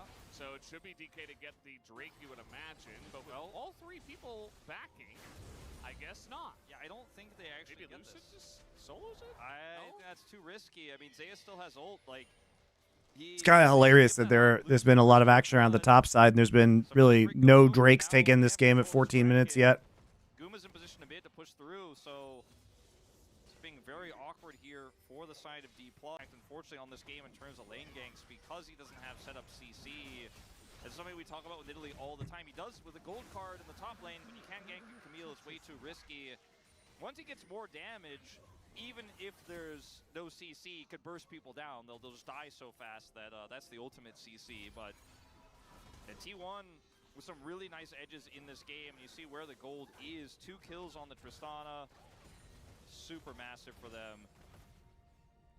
Baker is playing it safe. They're really trying to find these angles. I mean, Kellen was all over the Rumble in game 1, and then he found Faker the one time, and this time the gank brush is going to be red. It's probably something I would assume that the T1 coaching staff went over as well. It's like, these guys, they're playing a little bit sneaky, right? They're using some sneaky tactics. So you got to be ready for that. You can't push up too far if you don't have the pressure. And seems like the crazy thing too is that their vision control for DK with this comp is so gated around TF ults. Like, how do they face check anything? They can't even. They don't even have a Leona to check anymore. If the TF ult is down, they can never walk on an objective. Because if they face check anything, they just get instantly CC'd and killed. Like, this is like the anti-vision control comp. You know what I mean? Like, nobody can take vision unless Kingan's ult is up. Now with these backs here for T1, I mean, we're just resetting again. 3.5 minutes until either objective spawns. Like, this should just be the freest objectives of all time for T1. Like, it's actually the freest Baron ever. They haven't been able to put any significant damage onto it. So the outers, top and bottom, are traded. The Void Grubs they have, they're trying to rush this down. They got the 3. Owner doesn't have his ult. You know, nobody's really there to stop it. With Faker down in bot without TP, so there's not a lot of punish potential. DK recognize it, and a nice timing from them. They take the mid-tier 1, and now Faker I mean, with this pressure in mid, he's going to try to grab this turret plus the charge. I mean, I think this is a lot of value here for T1. The charge, it should happen. Will they get the T1, the tier 1 rather, is the question. Ash is a design mistake. Yeah, it's bad. Like especially at the pro level, just the combo of free vision and non-committal engage and lane brutality is just too good at the pro level. Kingan's push. Kingan's not going to hard commit either, so they won't get this turret. Faker gets the bottom turret, so a turret for a turret in mid, but the Faker angle was always there, and he is going to be successful with that one. And now they're going to get this mid turret anyway, so T1 definitely trading up. As 305 stacks now for Gumi. He lost 267, or sorry, 264 as per production. Gave us the update on that one earlier. So fighting his way back into this game. Still waiting for that critical moment, which I think, which is in part why D+ are playing so passive around these early skirmishes. They just don't want to give him that opportunity, especially when you have Camille for setup. Does he know? Well, Showmaker seems to not know. Trying to take a 1v1 here against Faker. The arrow goes wide. Is now Faker going to hop in? And the ult comes out from the Tristana. Well, Showmaker seems to not know. Trying to take a 1v1 here against Faker. The arrow goes wide. Is now Faker going to hop in? And the Nice job on the R auto follow. Well, He also got hit by the Ash arrow too. Nobody uses flash there either. There's not really a reason to, because flash follow would just happen immediately, but over vision, so Faker just gonna flash away, and now with Carrion nearby, he will be saved. That's the second time. Just gonna flash to finish it off, but here is Lucid. Over vision. So what's interesting about this is that Faker actually autos before flash to proc fleet footwork so that he has more speed to escape.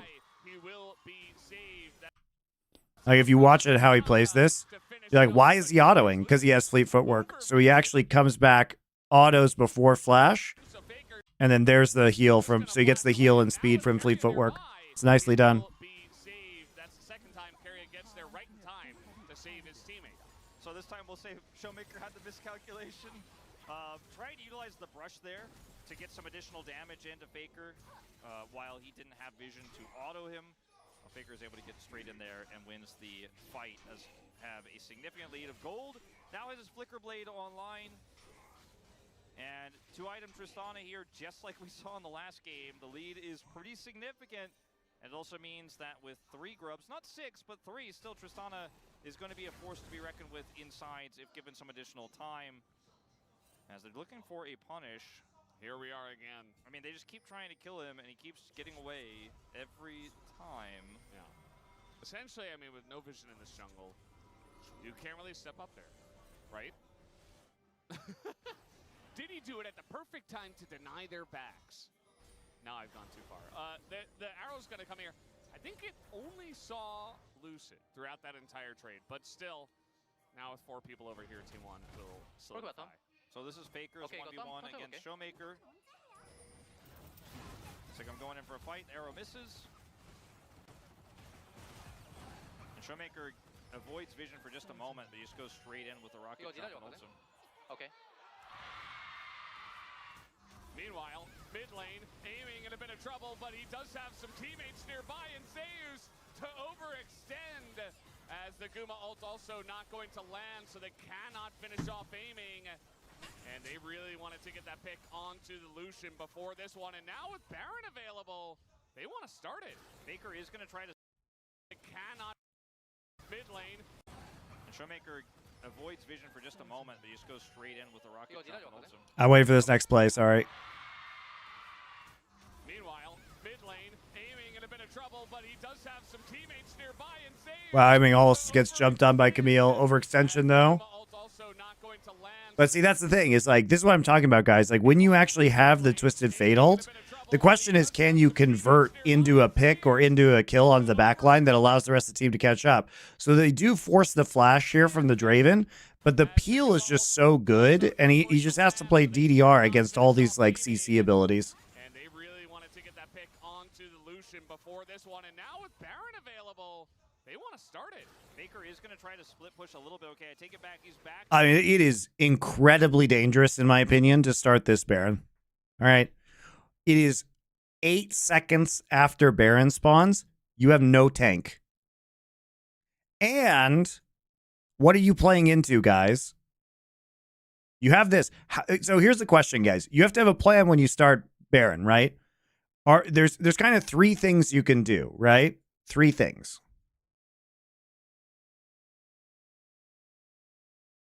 You can finish.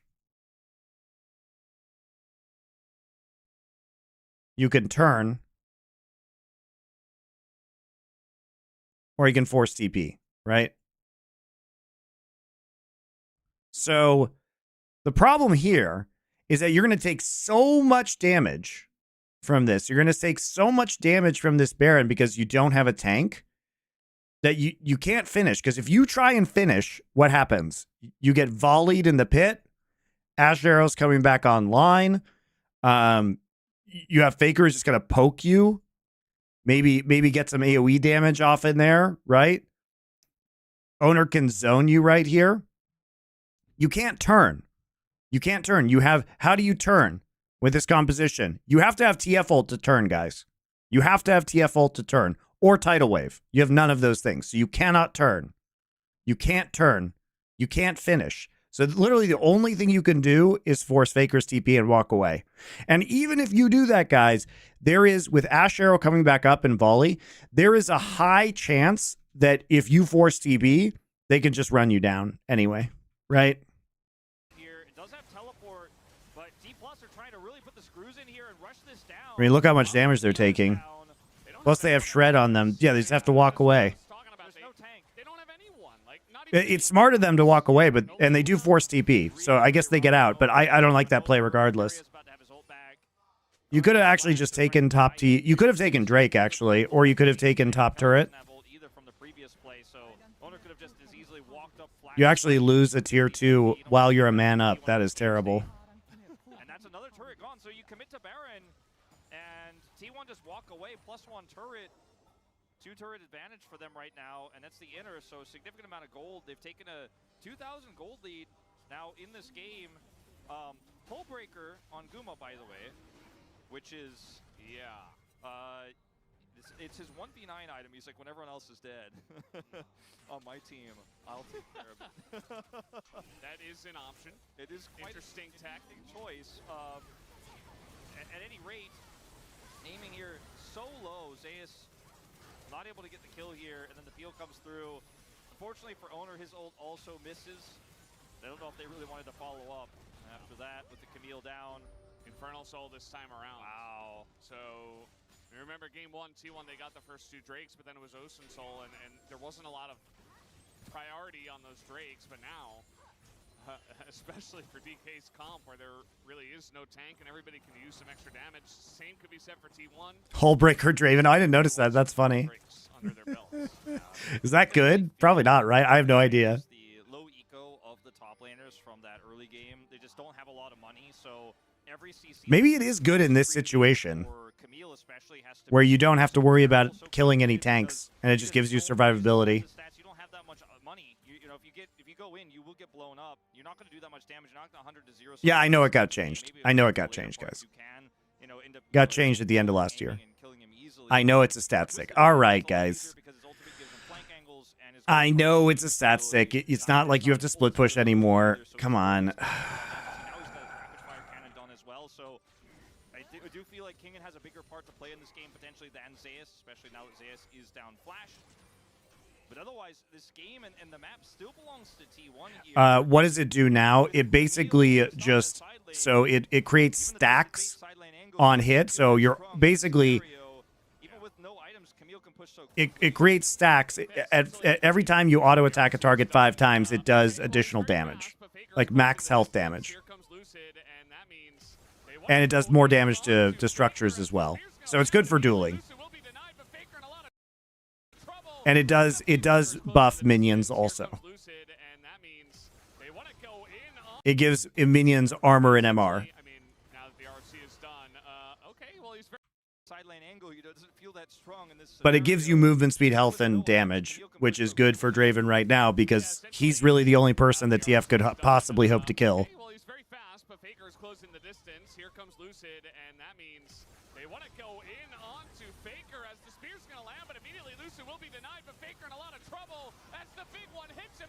Oh my god, he got it. And that means they want to go in onto. So here's the thing, is like you can't do anything. You can't follow up on the gold card because of all the damage. Or all the CC, rather. So Nidalee just gets immediately Glacial Prison, jumps on top of Faker, who does have the Nidalee mark, on top of him, but Gumayushi. So he actually just lands straight up the arrow onto aiming, and then on the pullback from Hourglass, he cashes in. Camille wasn't even there for this, of course.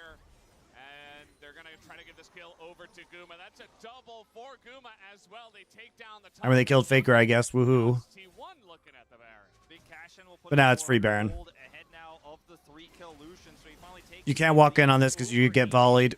Yep, you can't walk in because you get volleyed. They actually have a tank to tank this. Zeus is engaging, forces flash immediately onto Kellen. Free ult. Engaged so much better from T1.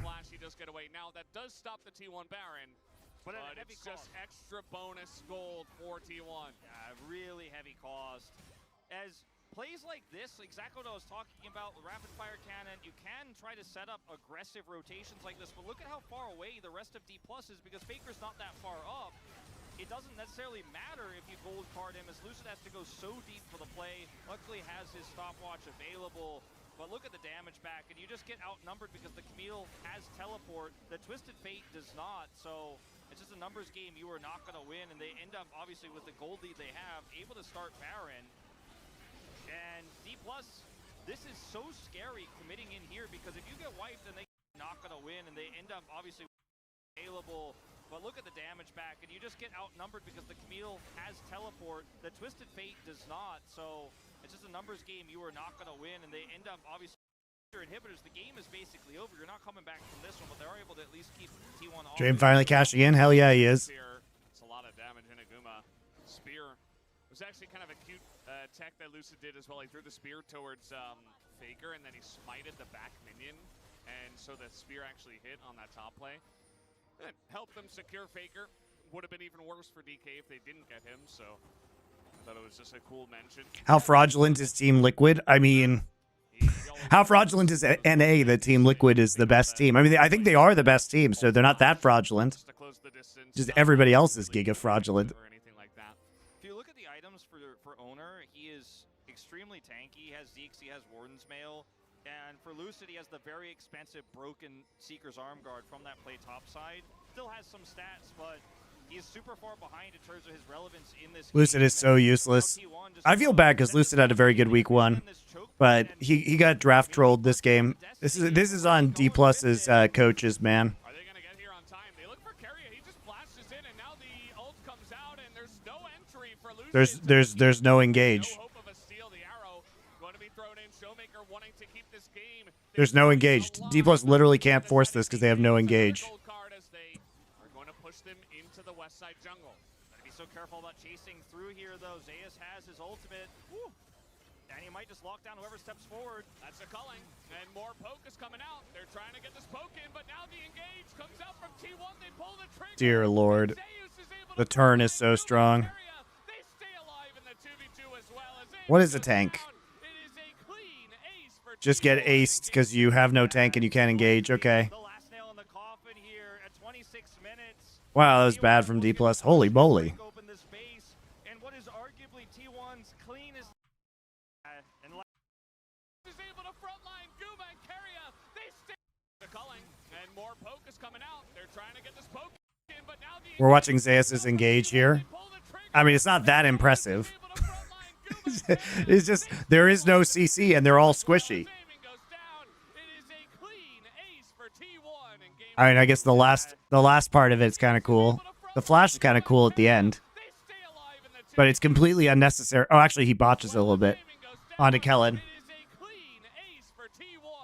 Yikes. Yeah, it's a yikes from me, guys. looking to push and break open this base. And what is arguably T1's cleanest game of the season so far. Very, very one-sided affair. A few draft tweaks, a strong early game, great map reads, not shaken by the lane swap. And this is the bounce back T1 fans were waiting for in this series against D+. Game 1 definitely left you feeling a little shaky, but this is the win you were looking for. Yeah, I think like you said, I think the difference between game 1 and 2 is just pretty massive. The tweaks in the draft, just the tweaks in the gameplay as well. Nobody's getting caught out. They're playing very carefully. It seems like they went back to the coaching booth, got their heads screwed on straight, and everything was kind of set from there. Still, you know, DK putting up a nice fight in game 1. T1 maybe looking a little bit shaky in that first one, but we kind of returned to normalcy. All right. DK, right? In any other match, we would feel like always T1 would be the big favorite. Well, that was less fun than I thought it would be, if I'm being honest. Time to watch Gen G, my favorite team, stomp KT. The team that I should love, but I hate because they didn't keep Cuz and Keen. Oh, yeah. Even Canyon is like joking around. Oh, by the way, guys, the cooking stream next Thursday at 5:30 Pacific, 8:30 Eastern Time, America. So, date and time have been set. What am I making? I don't know. What do you guys want me to make? Like, you know what, Keen, if you're leaving, I'm sticking with you. You're not getting rid of me. He's being haunted. I hate Pioshik Barrel so much. All right, guys, I'm going to go to the bathroom real quick. I'll be right back.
Make a Thai dish? That's a good call, Andrew.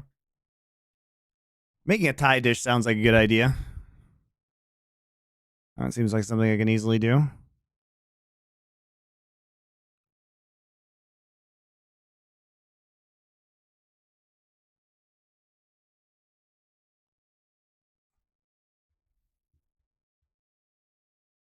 That you kind of have to do against, that is absolutely necessary as well against Canyon, and that is ban Italy. You don't have to do this against anybody else. There's been some pretty worldwide brainwashing that has gone on.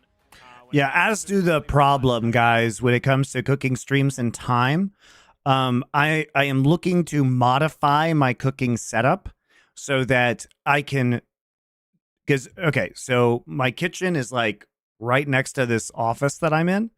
So I'm pretty sure it is going to be possible for me to create a setup where I can switch between the cooking setup and my PC that I stream off of.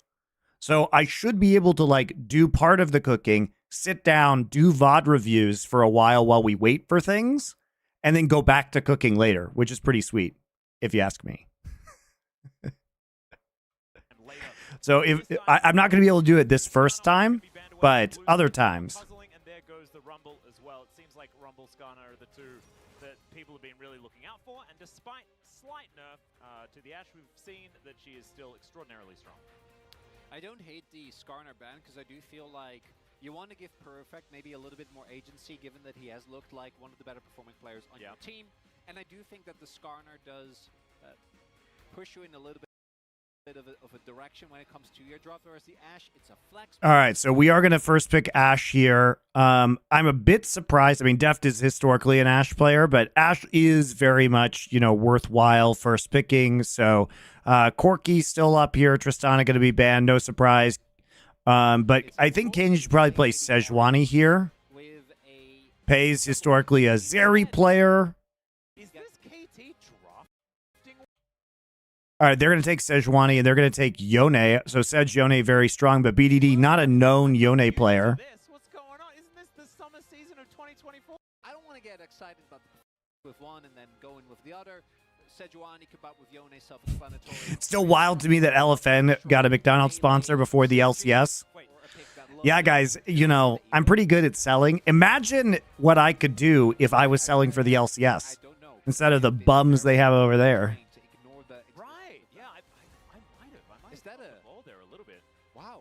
I was You feeling, of all people. yeah, I was feeling a little bit under the weather this morning. Maybe that's affected my brain, and I'm just not focusing enough. It If I happens to did the best say it, of us. I apologize to everyone out there for that. As Carpus going to be taken away from Canyon, looks a little bit weird, but it does make a whole lot of Barrel sense enjoyer? on that champion. as Gross, we've already dude. seen so far this You season. disgust me. The Braum, the Freljordian ban, you love to see it.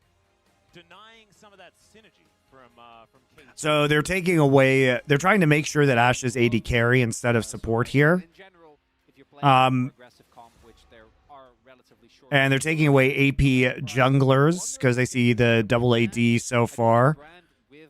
The thing is that Brand is still up, Zyra's still up. Yeah, Zyra. I mean, the thing about Zyra clear speed and the low amount of damage that Zyra takes right now also provides very good peel because they're going to want to come in. Like, they're pretty all in. So the Zyra could be in big danger if it gets picked by Ashe Arrow or by Sejuani ult, Glacial Prison, right? But if the Zyra is behind a front line, then what ends up happening is that the Zyra can peel very effectively on any kind of all-in. You guys know what I mean? And so they may take Jax here, but you could play Cassandre. Like, remember that the Cassandre matchup never really falls off versus Jax now like it used to when Divine Sunderer was a thing. And they have to show whether Jax is jungle or top now. And then KT also ran it back. And then Or it's not going to be jungle, obviously, because Sejuani's there. I'm being silly. But they are going to play Seraphine, so very strong crowd control lane. You need a tank in top side now. Should be Cassandre, one would think. exceptional. So I want to highlight, I really like this draft here from KT. The only thing that I'd be a little worried about is Keen going for a counter pick, but Keen identifies that they have Zeri, they have Corki, they have Zyra. If Monty gets a Kia sponsor. I mean, look, I own 2 Kias, guys. And I also like I'm actually a very legit Kia fan. So I own a Sorrento in the States, and I own a Sorrento here in Korea. I guess I'm only leasing one here in Korea, but I do own one in the States. The new Sorrento is nice, dude. It's really nice. I have 2 of the new Sorrentos, I don't have any of the old ones. But, I mean, the Sorrento, Telluride, EV9, these are all really good cards right now. The idea of a Zeri skating around on top of a There's your free plug, Kia. is just a little bit terrifying because that does a lot of damage in onto itself, and you have to get. No, Keen picks the right pick here. I mean, he's not going to pick TF into Jax. That would be suicide. KT, but I think everyone is probably in a permanent state of I'm worried for KT, so I think it makes sense. But, you know, Definitely up there. Exceptional. And Zyra Keen is the best Cassandra player in the world, so this feels pretty good. Genji fans in full voice. KT Are fans Kia also- Souls a meme? No, Kia cars are very nice cars now. Here is, Def. Kia and Hyundai are the same company, by the way, in case you didn't know. Like the synergy, the skinergy towards the bottom side of the map, actually much better with those two skins. So I appreciate it. Not using Beryl's skin just so that they could look a little bit more coordinated. Love that. I think they need all the help they can get. And So the thing is, like, Jax doesn't have the one-item power spike that he used to in this matchup. So I think it's pretty Cassante favored in general. Pika Chug XD, thank you for your Prime sub. You'll want to watch for Canyon Zyra this game? I am. I'm excited. is also great, but First Strike did get nerfed on this patch. Canyon, if you're wondering how does Zyra jungle even work, her clear is pretty solid, and you don't take any damage. So we also see Canyon doesn't actually have a pot because his plan. So, I mean, this is, you know, obviously, like, if you guys have played with Zyra supports or whatever, and you get the leashes, like, you know how crazy these leashes can be with the plants, but it's just, her clear speed is so crazy. And the itemization, you know, Faded Ashes, like, super good off of that first back. You don't take any damage when you do things like, you know, take Void Grubs or Drake, right? You know, certain other AP junglers, like, Talia is a good jungler, but she really struggles with taking grubs because they deal so much damage to her. certain things. So definitely pretty cool. I think the other ones have been Spirit and Pino. Yeah, still stands out to me as the guy that was like, you know what, Nico is a flex pick. Oh, if, yeah. If you're DK and no one else can do that because no one else is Canyon. Managed to make it look good, which I think is very impressive as you would expect, the early power of this. So the thing is that I find a little bit weird is like, okay, so Chovy, you know, they pick Corki, and maybe they think Corki's a flex pick because some teams have been playing Corki in the bot lane in LCK, you know what I mean? And so that's why they take the Yone, but they basically opt into a losing matchup in mid lane, which allows for a lot of pressure, right? And I guess they think their side lanes have pressure, but they're not really going to be able to invade and do anything to this Zyra early. They're really just trying to survive until they hit level 6, and then they'll have all in threat. This clear speed's pretty ridiculous. I mean, look at this Zyra right now. As I was saying, the clear is a little bit ridiculous. It's so stupid. I mean, look, he's like, he takes blue, immediately transitions to Gromp. He's at 250. Yeah. Whereas Pioshik is currently doing his red. Yeah. Like, he's going to be 2 camps ahead and first move onto the bot side. There you go. And he's going to hit 4. And then what? Why is Def there? Def just not respecting that Canyon could be there. Forces his flash. Okay. Well, that's free. He didn't think he could be there. I mean, to be fair, it's not outrageous. I mean, it's not outrageous to try and position up that far when it's 3 minutes into the game. So, and Deft is like, he's like, oh, somebody there? Shit, I have to use all my sums now. That's very impressive clearing by Canyon, right? He's literally dragging the Gromp along with him. And he just barely doesn't have smite. About 3 minutes. There you go. And then he's already moved past try. It's very good.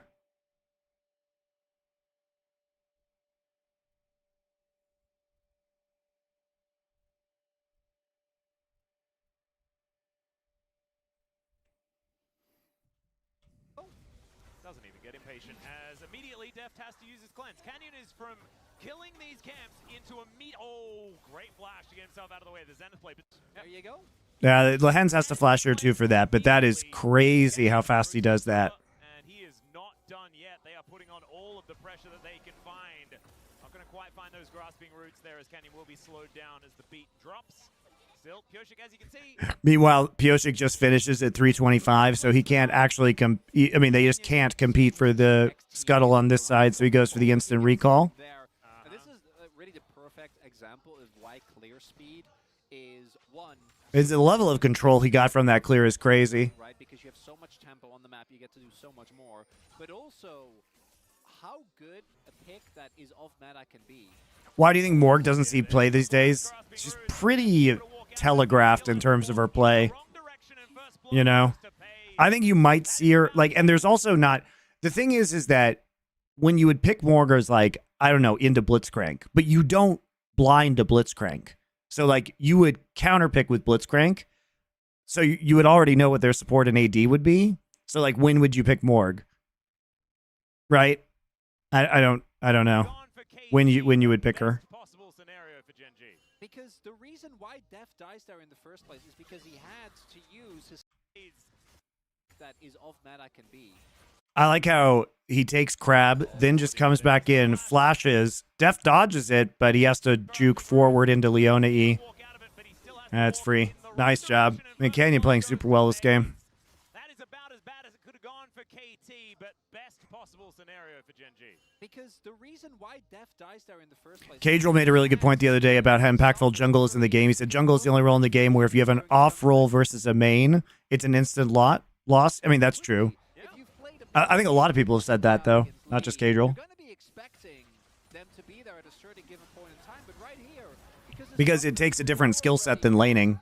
And like if you can lane in any other role, you can kind of just like understand laning to a fundamental degree, but I mean jungling is that, you know, that's why, by the way, I think Riot introduced all of the catch-up mechanics, because for example, you know, if you used to be able to really dominate enemy junglers and like get huge XP leads and everything like that, you know, be 2-3 levels up. But basically they had to kill that in the game because in solo queue, if you ever, you know, it was basically an instant loss then if you didn't have a, you know, a real jungler. If you had a Phil jungler on your team and the other jungler knew what they were doing and they could get like 3-4 levels on your jungler, then you just lose. So I think that's why they had to introduce all these stupid rubber band mechanics for jungling. Like they tried to like tone down counter jungling and all that other shit, which like tilts me obviously, but because I play jungle. And I like to see in the pro scene, you know, jungle dominance, but I feel like, I know it's an off-meta pick, but it's also not that off-meta, right? As you point out, we saw a lot of it in the preseason, and that is the type of mistake that can very quickly snowball because now... I mean, Deft was playing when it was, you know, Prey and Gorilla playing the Zyra support. do I even play right now? No, I played a little bit when I was back in the States for MSI, but I haven't played since I've been back in Korea. I haven't played since they introduced Vanguard. About the jungle specifically, like at the beginning. Oh, right. For the timings, yeah. I just have no interest in installing that shit on my computer. Like, I don't want to know what Riot would do with access to my computer in particular, you know what I mean? They've been such douchebags to me in the past that it's not even worth giving them that ability. Very, very close, right? You're both level 4, so you should be completely fine. The window for Death and Barrel kind of gone. Yep, it's a little bit of a rough one here as we're having a look back towards the bottom side as 3v3 is continuing. Hazel going to go and pick up this wave.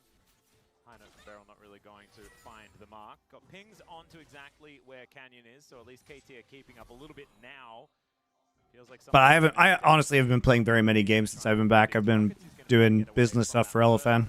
Has had a pretty good early laning phase so far on the Yone. Really struggled into the Talia last time. Also, shout out to Vanguard because Riot figured out a way that if Vanguard goes down, now it takes down not only 1 but 2 games. I thought it was hilarious the other day when Vanguard shit the bed and then both Valorant and League went offline. It's like, we have gentlemen, we have introduced a single point of failure. This is actually so good, by the way. Let's talk about this. Okay, so right now, there's Grub Spawn, 6 minutes. We are pushed up in mid because we have priority because BDD opted into the Yone Corki matchup, which only Chovy should do, by the way. He's the only pro player who should opt into Yone versus Corki. You know what I mean? And so Canyon, like I said, he doesn't actually take damage here, really. And he has a super fast clear. So what they realize in the bot side, remember, Deft still has no summoner. So I think the question is, can Gati reasonably contest this? They have top side pushed up, right? The Cassante is winning this matchup.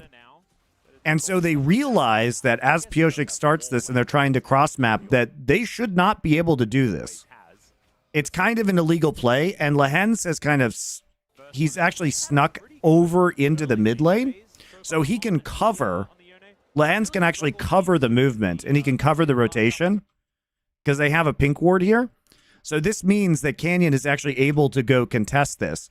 And look at this. What's cool about this is they kill two of the grubs, and then because they have priority, Keen actually drops down just to secure the third grub, and they're going to do both objectives cross-map at the same time. But because they have summoner advantage on this bot side, like they actually, KT cannot fight this. And so Gen G ends up through intelligent priority actually getting both of the objectives. That is nutty. You never see this play, guys. You never see this macro play. Ever. Ever. That is so good from Gen G. You never see that play. A team doing both objectives at 6 minutes? I literally, ever since grubs were introduced, I've never seen that. So now they get free grubs, and that is crazy. They get the dragon as well. And all of the lead, it feels like, is coming from A, the first blood, but B... Is that a practice play? They must have called it on the fly. I mean, I'm sure they've seen other scenarios like that. You know, I feel like Gen G probably is more used to doing a play like this because it feels like Chovy always has mid-prio, right? And that allows you to make these kind of plays. But it is kind of a unique on-the-fly call because it was based off of game state of having no sums, right? And having this advantage that you could maybe take around this. And then also, because, I mean, there are conditions that you have to think about here, right? Which is like, okay, the Casante's pushed in so he can take the third Void Grub, and then we can rotate everybody here. Lehens is here on the map, so he can protect them. They have pressure. He can protect the rotation from the Zyra. They have pressure.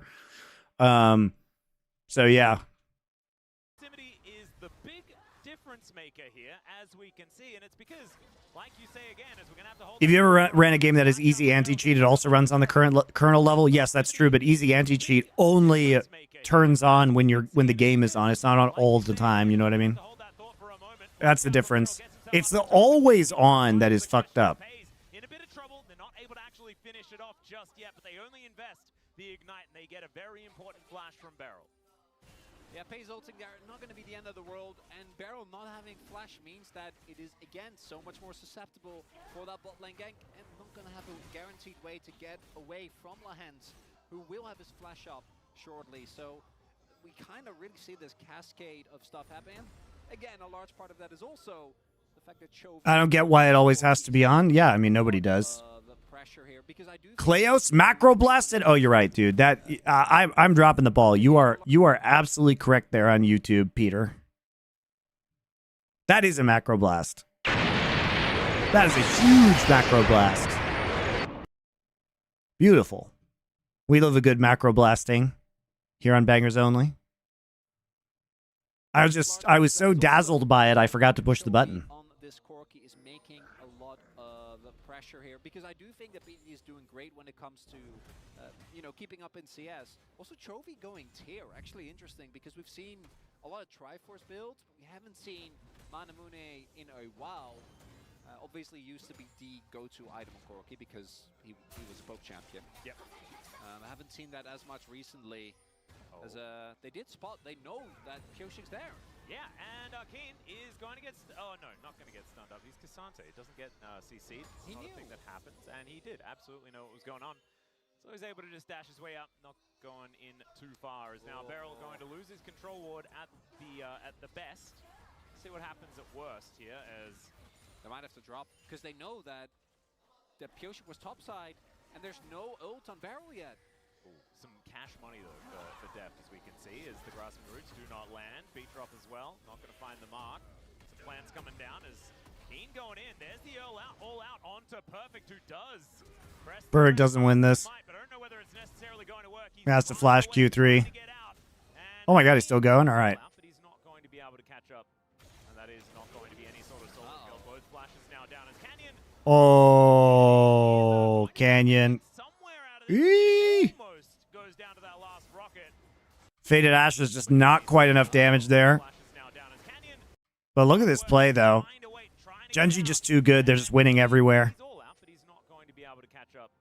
And that is not going to be any sort of solo. Nice Valk out. Both flashes And he just punishes this trade so hard. Oh, he beat it. Forces the ult trade. You know, he forces the ult with Zyra ult. Going to be able to Almost gets the burn there. This almost goes down to that last rocket. Does have to invest his ultimate, but doesn't have to use the flash. That's a big win, because Canyon, you know, seeing the snapback already ready is like, I can guarantee that we can take him down here, but they... I was very sure that he was dead, to be perfectly honest. Yeah, I was expecting so as well, but just not barely gonna miss out on the damage. The final rocket not hitting the mark there from Chovy. Obviously, BDD also had flash, so realistically should never get hit by that at all. That's a good amount of pressure that is being absorbed if the game state was easy. Like the same sort of era. Is C9 on Fraud Alert? Did you watch the voice comms? Or no, the voice comms on Very, very young. on the C9 channel. A veteran on the top side of the map in the jungle. It's a little bit more similar, a little bit closer. I mean, we'll see how they play this week. You know, trying to be a lot younger than BDD. Deft and Pays needs. Oh, they're on the okay. Maybe we'll look at them. Maybe we'll look at them after this game. In the gold. You love it when a plan comes together. Okay, that was very convoluted for zero information that's actually useful in any way. But sometimes these things tickle, That's the you know? LCK guarantee. Oh yeah. All right, we are moving towards a 2,000 gold lead with only that first. What a dominant performance from Genji so far. Beautiful play by Canyon this game. That's why Lahen's He's up. God, he's up 30 CS. Spot the rotations and He's up 6 camps. able to catch some of these minions. Yeah, I really like this back from Perfect here. Realistically, they did. So- they spotted Canyon heading towards him as well. Like, he's just gonna die if he stays here. Canyon's bot sides, they're just going to give up 3 grubs. They're not going to get the Void Grub buff, but they get plates instead. The grubs try and contest for this, given that we see Death Barrel still making the way towards the bot side of the map, and I expect that Hayes and Canyon will be able to get through quickly. Instead, though, it looks like they're just going to get the first turret blood and put even more gold into these carries as Canyon and Hayes. They're rich. That's it's a lot of money. And damage to turrets here, of course, Pays is going to be at the highest number. And I almost guarantee things like Rylai's also, as your Q will then slow with its plants. But instead just going for max damage, will be able to cut through anyone that walks up to them. But that does mean that the Dragon does go over to KT, so they're evening that score. Certainly good news. Oh, another of your Jonah went through? Oh, sorry. I'll look. Sorry. It doesn't trigger unless it goes over $10, I think. But if you let me know, I will read it out. So sorry about that. Let's see. Yes, thank you. Had this conversation earlier with some friends. What's your opinion on the best teams to ever win Worlds? I think we did an episode of Summoning Insight on this with Dom. I think 2014 Samsung White is pretty far up there. I think Samsung White 2014 was like the most dominant relative to its peers. But we do have Dom Thorne and I have an entire episode of SI about that if you want to watch it, where we like rank the world's winners. Gets over that wall. That is a flash forward, but it doesn't quite find it there as Deft is going to cleanse. Still has to as Keen makes his way forward. Where about would you put T1 from last year? Not very high, honestly. Like they stumbled into a very good meta for them, but they weren't really that good earlier in the tournament.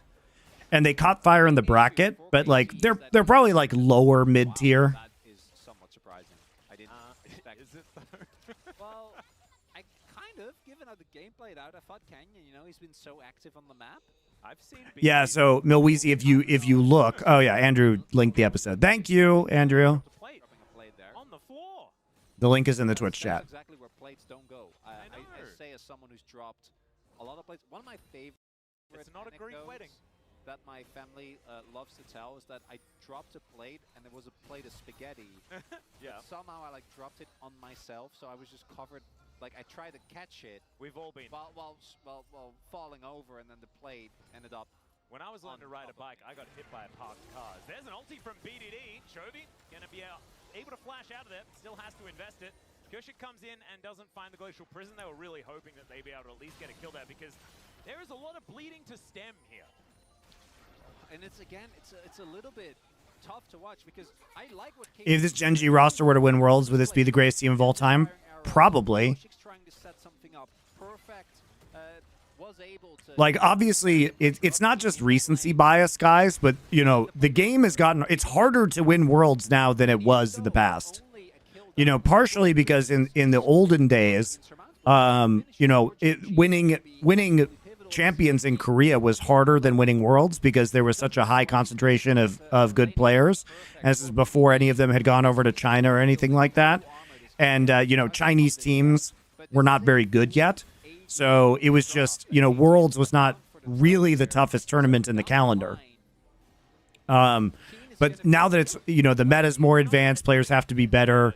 It's harder to win Worlds. There is going to be, you know, modern teams are effectively going to be better. Except for 2022 TRX. They are giga frauds.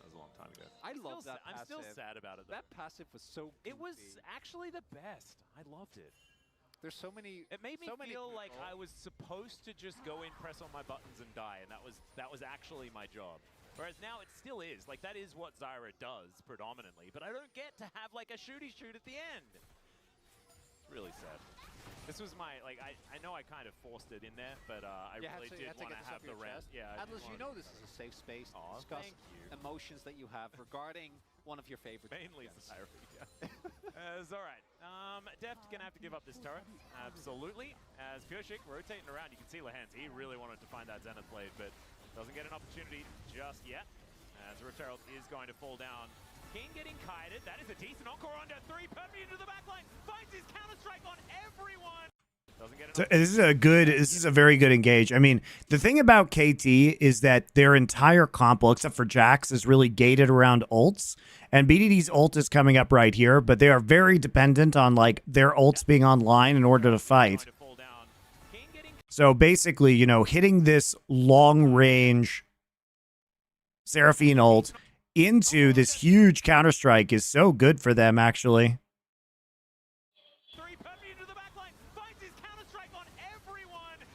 It's a very good engage. Right after the Yone ult comes up, too. Super good engage.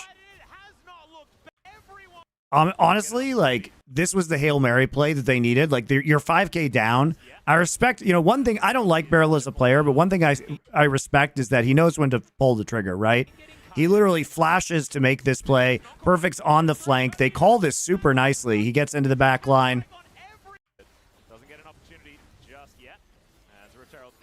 Who does Keen ult here? Oh, Keen actually, he actually ults Jax back, which doesn't end up being very good. Whoops. Keen should not have ulted that Jax back there.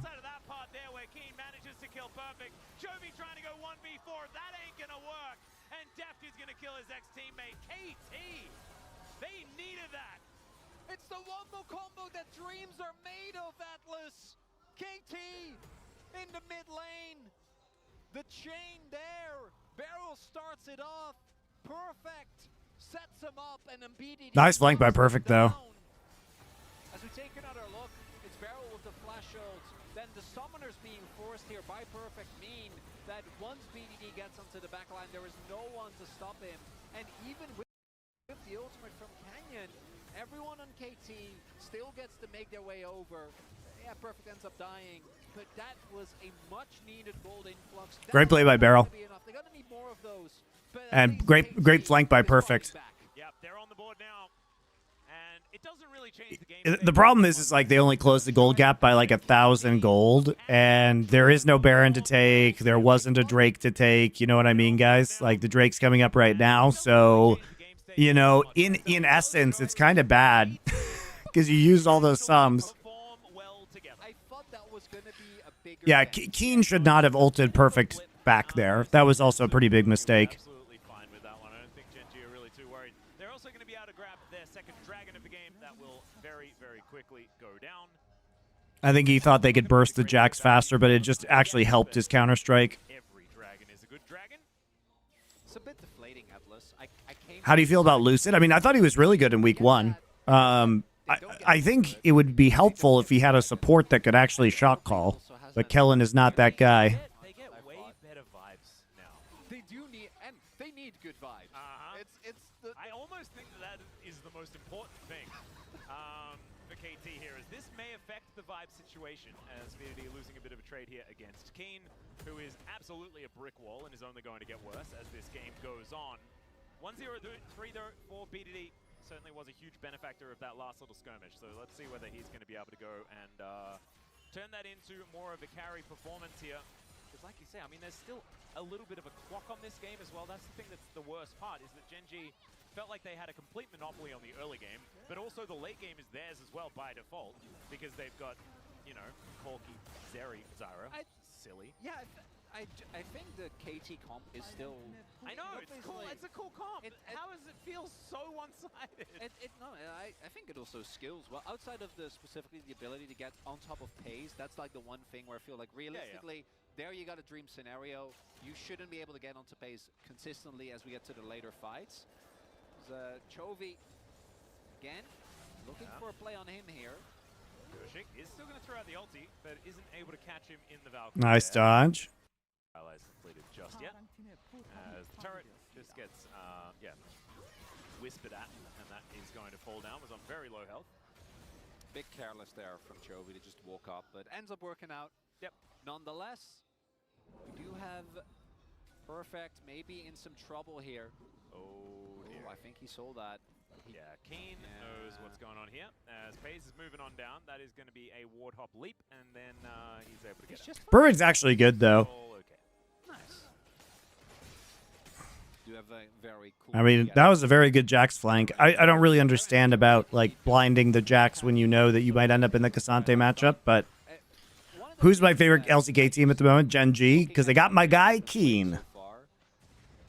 Until the AP jungler AD mid meta gets like, and it will actually get nerfed pretty substantially on the next patch, which will be in like 2 weeks. Perfect is a top 3 top laner in Korea. But I don't think Well, I think that's more of an indictment of Korean top laners right now. The competition is not very fierce. It's like Zeus, Keen, Perfect, and then you just got bums. Keenasurs, that's right. You have to say KDF. I mean, I do love KDF, but all they do is just play Corki or Trist mid for Bulldog every game. I want to see them win a game where they don't get Corki and Trist, and then I will start believing. Dudu is good? Yes, Dudu is good, but he hasn't been that good this season. If your name's Canyon, that's absolutely true. And Chovy. Having Chovy helps, and it really brings me back. I think you forget world champ Kingen. Kingen can gargle my balls, man. 21 was so successful is because of how well Showmaker was playing. So Canyon could just do whatever he wanted at any given point, and Canyon, no, you can't give him that type of power. Nope, it's too much. And that blueprint was already there. And so Chovy knew exactly what he needed to do. He was, you know, feeling the wrath of the Canyon Showmaker as they were at the very pinnacle. What about Kana? Kana doesn't deserve to gargle my balls. Yeah. I guess at pinnacle he wasn't. Or DRX. Yeah, DRX. It wasn't a much better time. No. Well, they made it further than Hanwha did. They did. Same fate at the end, though. I mean, it was a precursor to DRX, then winning the World Championship as obviously the best team in the world in the year of 2022, our Lord. So, does make a lot of sense. Is this how you're going to lay it up? KT actually winning this? All right.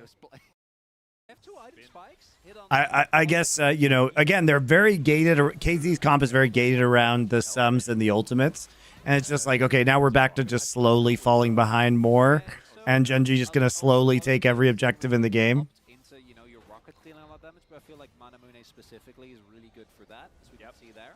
Certainly feels a little bit better as BDD going to teleport his way in. Keen just being that front line as they set up the Soul Point. Perfect. I think that KT wants to find this angle. Once again, it is that flank that Perfect has set up for himself. Gen G has control of Banana Brush, though. As the Scry's Bloom comes in, Extendo Beam onto Beryl. He is pretty squishy. They will start off this dragon once again. There's the flash. Nice flash onto Beryl. They're trying to punish him from being in the front line. Like, they're actually playing around this really well. So they're creating an arc right here so that they can't really get caught by Seraphine ult. And they're looking for Beryl, an opportunity for Beryl to get in the front line because they want to pick him off before he can flash on them, right? And ideally, they force him to flash defensively, which is why Lehens goes ahead. But they just leave Beryl here. Like, everybody just ditches Beryl. Why is Beryl even here? Like, Deft is walking to mid lane right now, and they see him volley mid lane. Meanwhile, no one is... Beryl's just by himself. Why is he there by himself? His team is not there. They're clearing mid. So he also flashes after he gets tagged by E. So it's a flash E ult, and then even though he flashes, the fall is still there. He misses. He dodges R, but he gets hit by Q. And now Beryl's useless.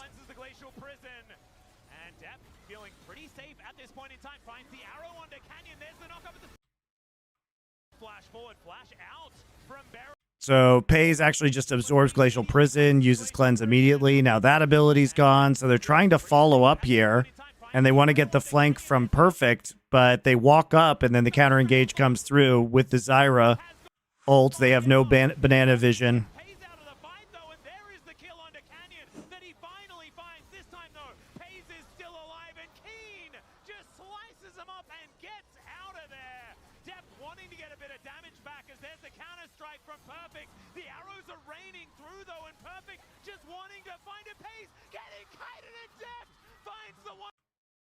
Wanting to get a bit of damage back as there's the counter strike from Perfect. The arrows are raining through though, and Perfect just wanting to find it. Nice dodging from Deft on the Syracuse though. That's impressive. Teleport to bring Keen back in though, and I don't know whether Deft wants to go for that particular 1v1 as well. At least this time he'll be able to walk his way out. As my goodness, how does KT manage to find these team fights? I'm not so sure, because this one looks done and dusted. A lot of the poke comes through, and the engage is good, but not remotely as good as it was before. The Zyra plants are just so annoying to deal with. We're trying to retake the vision. Goes so deep that the rest of Genji can't realistically follow. The very early cleanse out on Pays as well. And this is where you might get It's fine to get the cleanse out early because you don't have to worry about... this time Canyon gets way more value out of his ult. You don't have to worry about the Glacial Prison anymore. Just Perfect on this flank deals a lot of damage. Perfect's good, man. He plays these team fights well. This is Dunzo. But Genji crucially overstepped. They don't have to go in here. Keen is back in. And Keen is about to TP back in. Yeah, that is true. Chronicler's right. Like, they literally are backing with Keen when he has TP up and is going to come back in with full HP. Keen is about to TP back in. We don't actually get to see... I mean, Def plays that super well. A tad more volume in the YouTube video, sure. Perfect best player on KT, yes. Right now, yes.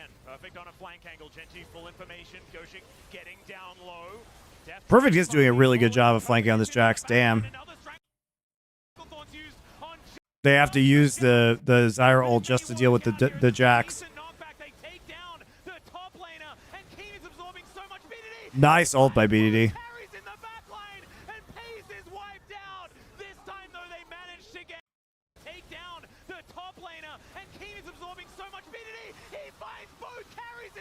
But the price is crazy, and Canyon's still at full HP.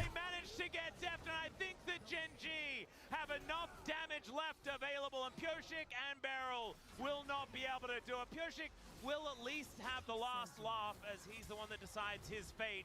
But Beryl is walking the wrong direction, and Lehens is just going to let him go. They don't want to waste their time because they just want to take this Baron. Here we see the problem for KT.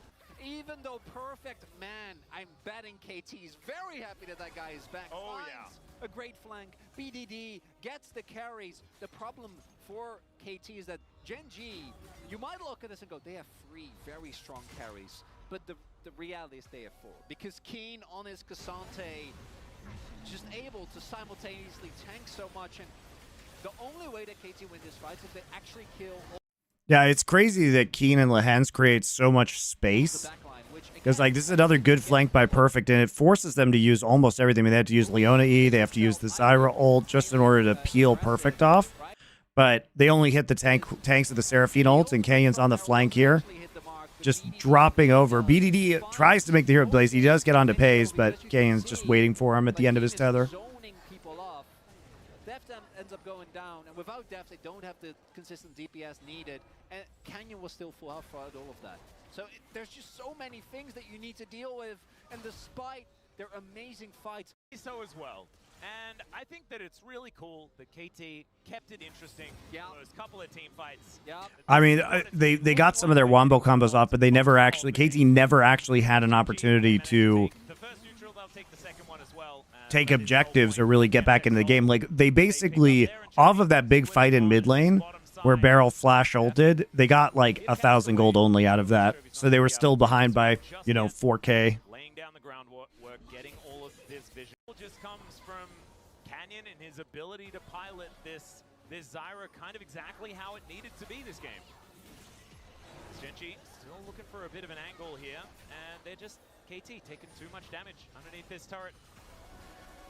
Beryl going to be shielding them up, trying to do what he can to keep them healthy, but all the while, Keen not there. He's on the top side, putting that extra pressure down.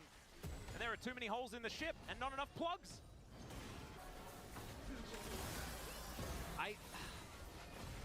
KT, I think in this series look a lot better. Even in the DK series, which was closer, like the fights have looked better than they've looked all summer. And I know we're in week 2, but still, that's something to look towards. That's something to give them credit for. But they're gonna have to find a similar level of insane combo.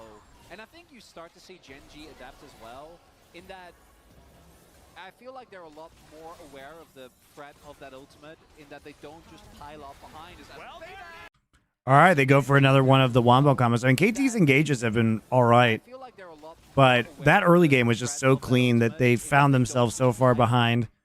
I mean, look at how well they pulled the trigger on this. Glacial Prison right into Yone ult. BDD finds all of them with that ulti. They do. The thing though is that Barrel, Well, Barrel uses his ult, but he gets stunned as well. I feel like they're a I lot think. more aware of the threat Trying to figure out what happened to him. that they don't just pile up behind. Oh, he gets hit by Leona ult right there. Well, BDD finds all of them with that ulti. They do manage to at least get the kill on the Yone, and I think maybe the wallets are Keen also just TPs in and is full HP. Very cool. Double from the grave for Canyon as he then do manage to at least get the kill on the Yone, and I think maybe The wallets plants have too. I mean, been just if you the look at you're that, the walking double into this from the jungle grave that's for attacking Canyon you. as he then just finds himself a forbidden book from the library. Very, very cute stuff. Is okay, Perfect and Beryl, the last man standing, and I thought that was going to be it. That was the wombo combo. That was the sick play. KT find a team fight. Now, it's just the Zyra presses her buttons before she dies. Okay, She still okay. does so much damage. I figured it out. You know how when you are fighting in a JRPG and you're like, Will there be a Saudi league where pro players past their prime will go to collect big payouts before riding into the sunset, like what happened with soccer? No, because they're just going to take over the prime esports. Like, they're only doing that because they can't make a new Premier League, you kill Pays, you know? you kill Canyon. But they actually can just take over esports, right? To discredit him And get all the good players in their prime. worked right. He tried to Don't worry, guys. MSI will be in Riyadh next year. get behind them, wasn't actually able to make it work. That's why they rescheduled MSI for early The July. amount of damage output that is being done is absolutely ludicrous. NKT, they've run out of consumables, and every time they think... Well, they've got the you've never been a ball, fan of Grasp Jax in team fights. I mean, the issue with Jax is lethal tempo got removed from the game. Golden Sun won, you know, and you just, because you can't see the health bar, and you're like, oh, surely he's about to... Yeah, they're having good engages from KT this game, though. Like, legit. It hasn't been their team fighting. It's just they got completely macro blasted in the early game and had a huge deficit. All your defensives like you've been rotating the entire time. I can't believe that Corki was effectively reworked like 1.5 times, and Chovy is still just topping the damage charts. Can we put BDD in perfect on HLE? Dude, I am down. That's a tough task with I am down with that roster. that has been very, very strong. throughout this whole game. It all just comes back to Corki and Chovy in particular. Yeah, can't They're believe. just, knocking down all of these turrets. It's now 7-2. 10,000 gold lead here for Gen G. There's a minute and a half on both the Baron and... Do you think it matters if people don't watch the Esports World Cup in Saudi Arabia is too far gone? No, it doesn't matter if you watch it or not. Because the only thing that matters, guys, is that Riot executives watch it and they see whether or not the production value is good. Because if it is good, then they will just start slowly offloading League production onto Saudi Arabia. Like, we're probably a year or two out from LCS and LEC being just produced by ESL. And then MSI is just every year in Riyadh. It's symbolic, right? There's gotta be. There's no way it's just random. It can't be. There's no... You know, maybe they start producing Worlds or other events too. I keep This isn't about you guys. Like, the Esports World Cup for League at least is just a test. And as for other games, if you watch other games, well, Dota already is produced almost entirely by ESL, and Overwatch is entirely produced by ESL, so no, it doesn't matter at all. The Saudis have already won, and they're just going to continue taking over more and more and more and more and more of the circuit. He's just not taking damage. He dives in, gets the all out on Depushing, flash out from depth, but his health bar is just too low. And Chovy is going to push Perfect out of there. They keep everyone alive in Gen G. I think this is the push for the end here in game number 1. If Esports needs Saudi blood money, then maybe Esports should be taken behind the shed and mercifully shot in the back of the head twice. It doesn't need the blood money, guys. It doesn't. We could absolutely dial back the scope of the seed, the scope of production to a sustainable state, but nobody's going to do that because the devs have an opportunity to offload their marketing costs for esports onto the Saudi Arabian government, which is why they allow them to let their games be played. Like, Activision Blizzard is now just entirely reliant on ESL to run Overwatch, and it's like, oh, we don't have to pay for that anymore. So, I mean, the devs could stop this tomorrow by just not letting the Saudis use their game licenses. They could stop it tomorrow, guys. Valve, Activision Blizzard, Epic, and Riot could stop this shit tomorrow. But they don't want to. So, I do like that one. You know, It's so unfair. Getting a 4th Evolve is not okay. I know. Very, very silly. And Rengar's cool item thing is now... I don't blame the teams. I blame the devs. Same way that used to anyway. Is okay. Keen, just being that brick wall. This Baron is just falling down lower and lower. They do a bit of damage here to Keen to start this one up. And the Baron is now going to lose interest in the Look fight. at the base. Look at the base. The Winions are getting the work done here, but KT, we know that they are committed to finding a team fight. Perfect. Gets himself over Lahan. Bad Seraphine ult. I mean, why is Pace on the flank there? Why is Pace on the flank killing a ward? They have Sejuani. I mean, he literally dives over this wall and then commits suicide. Pace plays that super badly. But it doesn't matter because the Winions are there. The only thing that matters is that they're delaying recalls.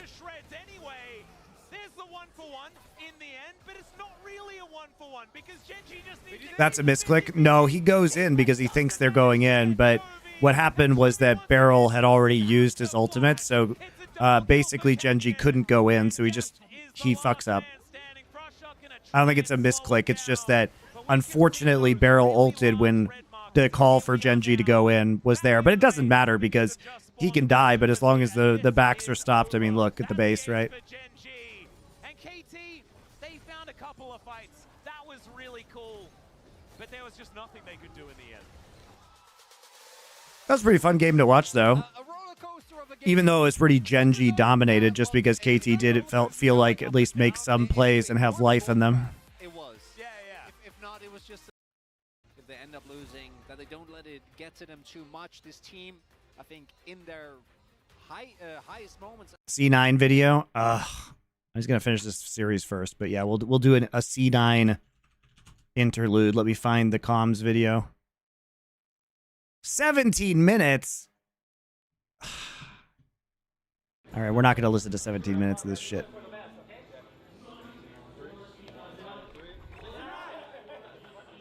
I do want to hear their comms though. That was like a piss low huddle, guys. Jojo, you are. I'm running. We'll see how game one was. This is the one they lost. And he's not 6 if he is. I have tempo. He's free. Don't care if they freeze. Nice, Jojo. Yeah, Nice. flash. Fly If here. they freeze, I'm just gonna go up. I'm I'm coming. running, brother. Yeah, we fight here. I'm We're way faster. I'm basing, I'm okay? fighting the crab, okay? Mid is over 1v1. Okay. Vile be 6 soon. Yeah, we fight here. I'm We're way faster. I'm basing. I'm okay? fighting the crab. I'm okay? basing. I'm fighting the crab. Maybe that's not a good idea. I'll No, show no, you. he needs another camp, guaranteed. Okay. Does he have flash on mid? No flash. Jojo's like, I'm basing. Blabber's like, I'm fighting the crab. Dollars can walk here, guys. Poppy Yeah, has yeah. but Flash, buys block, guys. yeah, Buys block. Poppy has flash. I think we one-shot him. Think Like, about our actually. ult. Okay. Poppy has flash. Buy was bottom, okay? Now it's behind. Go. Maybe look here. Okay, I'm ready. Nice. Fighting behind. You missed, you missed. Vile Okay, line okay, push, okay, boys. okay. I It's have only bush, not by the two. way. Versus far. I'm flashing. ATP? guys, bad. I'm gonna. I'm dead, by the way. Yeah. Poppy flash. Varus behind, guys. Poppy no flash. How about on to Talia? I'm going bot, If guys. you I'm want, going no, bot. that's hard. I don't have it. Poppy Poppy flash. Poppy I'm going flash. mid. No, I'm it's going flash. mid. It's okay. We see Vayne. Bye, we see Fly Vayne. here. It's a flash. Okay, We're not okay, fight. bye, Slowly bye, be bye. behind. Slowly be Nice, behind. nice, okay. We have TP. Yeah, perfect. TP, we need I'm TP. coming, I'm coming, I'm coming. Go, Look, go. look, look, look, look, look, look, look. Talia, stand Talia, here. Talia. I can Hey, look, Talia. Talia. Stand. Nice. Play slow, okay? Nice. I heal you, Jojo. I need help. I'm Think good. okay? Talia flash. I'm defending me, guys, Nice. okay? Yeah, we need to defend mid. Buy I flash go 2, top. buy flash 2. Okay. What is this? What is this? Last time Sven was playing ADC, Kate Winslet, a born Brit, seamlessly slipped into the voice of a vaping Pennsylvanian with brassy roots in Mayor of Easttown. What do you guys think the Venn diagram overlap of LCS fans is with Mayor of Easttown watchers? Like 1%?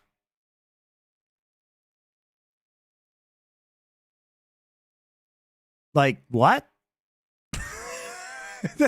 What? Slowly behind. Slowly I'm behind. sorry. We have TP. Yeah, perfect. TP, we need I'm TP. coming, I'm coming, I'm coming. Go, go, Look, go. look, look, look, look, look. Talia, stand here. Talia, Talia. I can Hey, look, Talia. Talia. Stand. Nice. Yeah, guys, the 1% of those people are the ones on my stream. You are the 1% of those people. Nice. I heal you, Jojo. I'm just talking in general. Think okay? Talia flash. I'm defending me, guys, Nice. okay? Yeah, we need to defend mid. Buy I go flash 2, top. buy flash 2. Yeah, sounds good. We see him. We have Talia to bot. retake. Talia If they bot. go Hey, Talia We bot. can fight here, no? Yeah, Talia Talia TP, TP, Talia though. TP. Okay. I still no flash. We should get mid. Actually, you know what I really want to see? I want to see the comms around this horrendous dive that they do where they feed a triple kill over. By the way. Yeah, it doesn't show. I'm gonna act like I'm scared. In If you game finish two. it, Jackson, go. I'm Sounds gonna good. run after the sweep and then we can pressure the. It was before this. Keep going, Berserker. It was this play. This play is super bad. Yeah, Yeah, okay. you can. Thank you. Play cannot TP now. I'm coming. Guys, where's TP but he has to base? He's really bad condition. Sounds good. Can we do it fast or it's hard? Yeah, Yeah, okay. you can. Thank you. So he says Hui can TP, but he has Play to go cannot back TP to now, I'm coming. base. You can go, no? Yeah, You yeah, know, I'm you know. going So the top. call is made. They know Yeah. that if Hui TPs, or if Hui bases, he can TP. Look, Lars. Nice. Go, nice. go, go, go, Yeah, we go. got it. Nice. Timmy? Sorry, bro. So this play takes Where's so TP? Go long, for it, no? Is this Hey, right? bye. Buy also be soon. and Vulcan misses his ult. Fuck. You don't Control. have to be scared, no? I have to way better.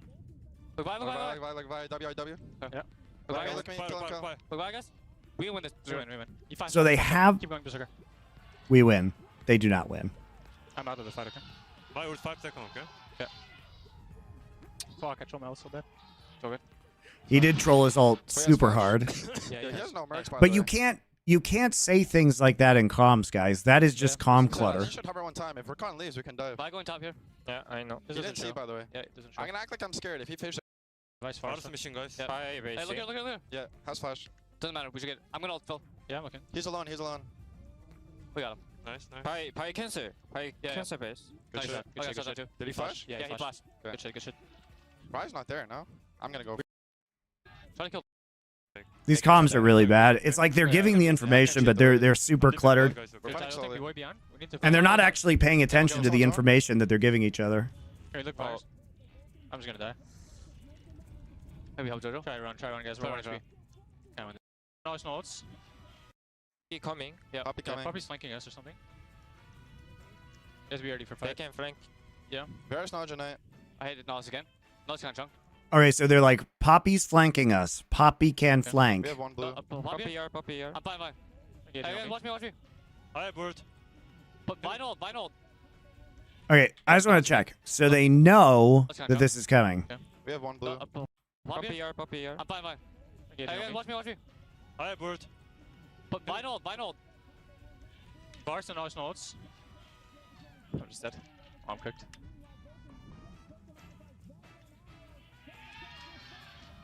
I mean, it's Okay. fine, just like, They can I try just keep that. mental, guys, okay? Yeah, We can lose this Yeah, I game. can cheat the wave. I'm dipping Look, mid, guys, we're okay? fighting slowly. Way behind. We need to Look, fight. look. Careful. Can someone's on? Here, look, bars. I'm just gonna die. Maybe help Jojo. Try run, guys. We're 1 HP. Can't win this. Try to kill the wave, you can. Lifesteal's ult. Try no spells. We just have I am not impressed by this shot calling, guys. You'll notice that they're not actually calling plays. Talia, You notice that they give each other information, but nobody actually ever does anything with the information? Yeah. You know what I There's mean? no Genite. I hit it Nas again. Nas can chunk. We have one blue. Poppy here, Poppy here. I'm fine. Yeah, Hey, watch me. Hi, Bird. But vinyl. They give each other info, but they never actually call a play. I'm cooked.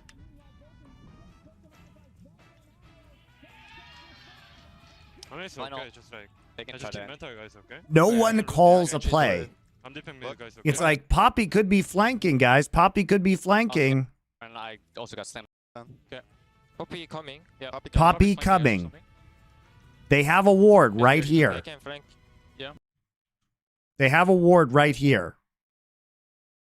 They can flank. Poppy coming. They see the super blast cone. They see it with their little eyes. There's no Genite. I hit it Nas again. Nas can chunk. They watch Poppy walk up. Yeah. And Blabber's like, yep, this is the place to be. Hey, watch me. Hi, Bird. But vinyl. Bars and nice notes. I'm just dead. I'm cooked. Wait, what the fuck is that? I mean, That's it's fine, horrible. just like, They I can try just keep that. mental, guys, okay? Yeah. We can lose this Yeah, I game. can cheat the wave. I'm dipping mid, Look, guys, we're okay? fighting slowly. Way behind. We need to Look, fight. look. Careful. Can someone's on? Here, look, bars.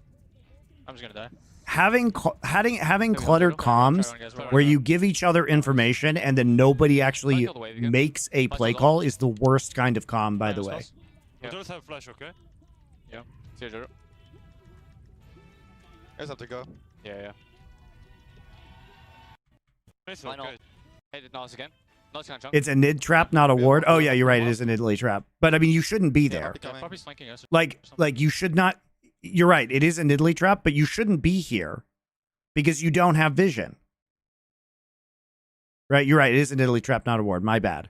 So an Italy trap here and here, but you shouldn't be here if you think Poppy is flanking.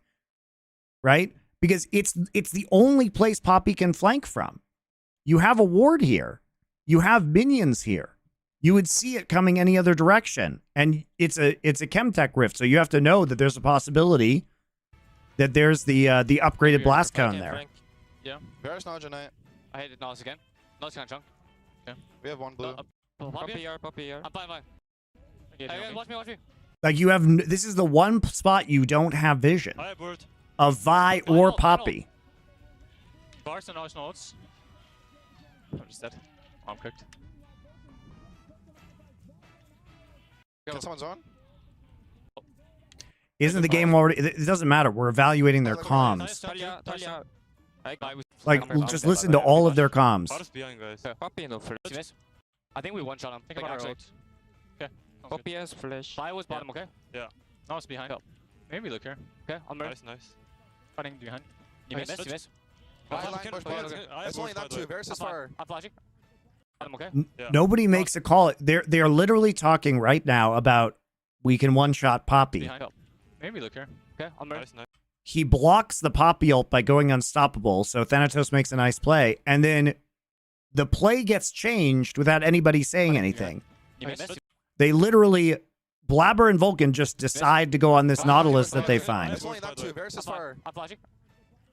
Nice, ATP? guys. Bad. Varus is far. I'm dead, by the way. Yeah. Poppy flash. That's also just wrong. Varus is Bars not behind, far. guys. Poppy no The flash. plays take so long to develop that Varus is right fucking there. I don't have it. Poppy Poppy flash. Poppy I'm going flash. mid, No, I'm it's going flash. mid. It's okay. We see Van. We see Fly Van. here. If I'm flashing, put on a fire. Fly Tell here. me behind. Tell me Nice, behind. nice, We okay. have TP. Yeah, perfect. TP, TP. We need I'm TP. We need coming. TP. I'm coming. Go. Look, Go. look, look, look, look, look, look, look. Talia. I can. Talia. Nice. Play slow, okay? Nice. I heal you, Jojo. I need help.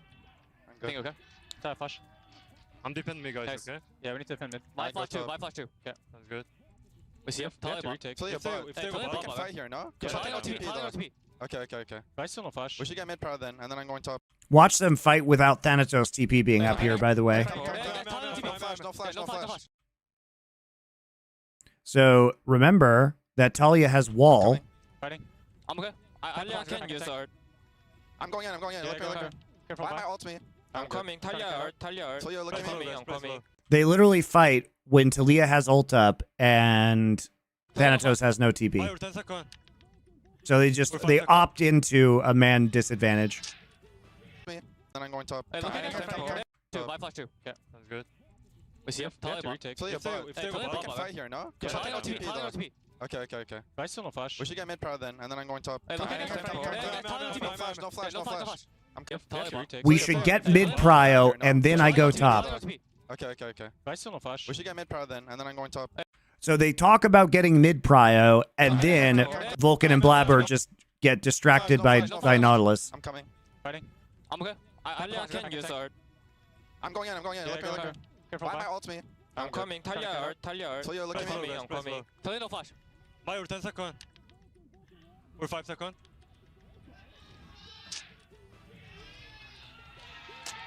Vice are board, The right? split calls are insane. Can't get mid turret.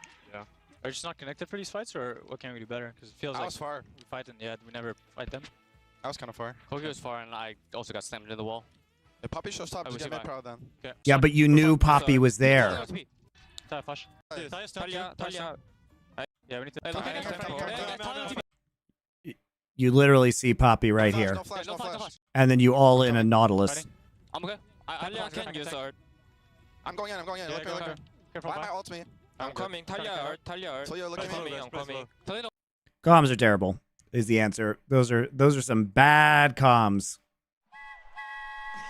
Azeroth 02, thank you for your tier 1 sub. I appreciate you. Definitely be really big contender. At least try and pressure some of the. Is there a lack of a leader? It's just that nobody is synthesizing information, guys. They give each other information and then nobody's like, this is what you should do with that information. They just say it and then nobody remembers it 10 seconds later. I do kind of feel strengthened in my. This happened, and All right, so we're taking Ashe again first for KT. Makes sense. Chovy, yep. All right, we're just going to do the same draft. Keen. Yep. time around, it was so incredibly Is this- pivotal in game number 1. So they're gonna. All right, we're literally just doing the same draft, okay? Why we're probably. Except we're taking Nautilus out this time. And we're going back to the Blitz. So basically, Lahenza saying, I dare you to do something. This will mean With this Ashe, like, you cannot pick a low mobility. Like, you can't pick Renata here. Played that matchup into You can't pick another 80 carry here and that went and make Ashe support. the Quantum Freaks, if my memory is right. So they actually, I was wrong, guys. They are blinding Blitz, so now you can play Morg. Fixing. Play Morg, you cowards. Pick the same champions. Pantheon being looked at here, of course, one of Barrel's. I love how literally today I'm like, nobody blind picks Blitz, so you can't pick Morg. Pick Morg. True. For Zeri, you don't have a lot of range. Also, playing it into Zyra doesn't sound. What like the about best Vi time. support? What about Sejuani support and just put Pioshik on Vi? At that point, just play Maokai, no? True. What about Lulu? Boring. I don't love playing Lulu into Blitz. Yeah, I don't think that that doesn't scream. This is the answer. So if you to don't me. get hooked, obviously Lulu can be quite the lane bully, especially with the Ashe. I was looking there, not very exciting, but The problem is like, okay, so you with Lulu Ashe, you can push lane in, right? But we saw Canyon. So Canyon last time did a top to bottom clear into 3-minute gank, right? Into the bot side. So like, if you are pushed up in this lane with Lulu Ashe, which you should be versus Zeri Blitz, then Canyon has that ultra fast clear speed again. And that's credit to KT for their adaptations in the bans. I think they definitely made the right call in that regard. I think also the priority pick on the Zyra did kind of ruin things a bit. Because that allows Is better comp something that C9 can up? Well, you would need to have somebody who can actually make the call on the team with the information, which I assume if that person existed on C9, they would already be doing that. Maybe Reaper can teach them. Yeah, maybe he's like, oh man, I'm feeling this. Do you see how fast that clear was? Let's go. We can't. But you need somebody who's going to commit. The rest of the picks are irrelevant. And Gwangju. KT won the 2 earliest most pivotal team fights, and it mattered less than 0. So, and to be perfectly honest, KT won. Chovy, I don't know what Boro is. Eso Wasubnida is from. The 2 earliest most pivotal team fights. Nagoya, I guess. So they came from. Oh, Boro is to see. Bora, maybe that's a. I don't know the conjugation of that, but I guess they came from Gwangju. It's saying they came from Gwangju and Nagoya in Japan to see Chovy. That's what that sign is saying. I'm just not familiar with this conjugation of Boda, which is the verb to see. Less than 0. All right, we got Gremlin in here to watch Chovy. I got it eventually. What is ro at the end? What's the verb ending ro? In KT. The only way you can be a KT fan is always be confident. Well, man, unless you're too confident, in which case it just shoots you in the foot. Like, for example, putting them first place in your predictions. It's generally a poor move. Who would do that? I don't know, some idiot. Let's get into game number 2.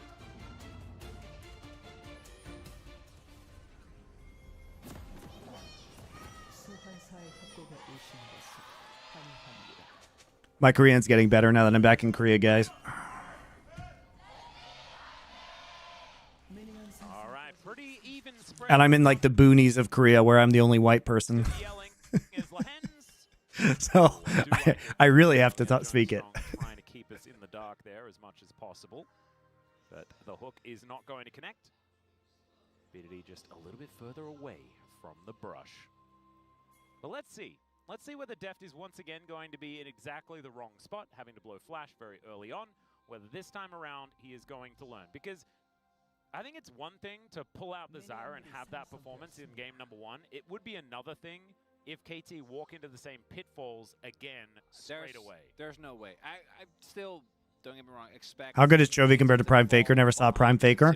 It's different because the game is different. Like, Chovy can't take over games in the way that Faker could back in the day because it was just easier to hard carry as one person. They basically had to change the game of League of Legends because of Faker to prevent him from doing that.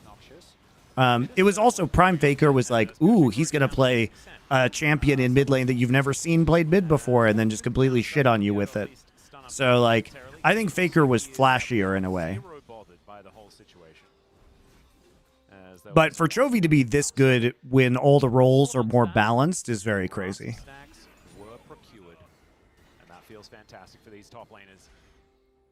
Yeah, Deathfire on Faker. Like, watch some of the Deathfire LeBlanc games. He literally caused the team to surrender at 20 minutes because of his Deathfire LeBlanc. In light of Canyon already going to have a substantial clear speed advantage, and like even slowing down Pyoshi. Right, if you want to watch it, go watch the surrender game was MVP Blue versus SK Telecom.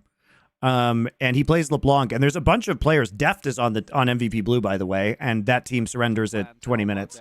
And a bunch of other players are on that team too that became very good later on. By 2014, that team was Samsung Blue, basically.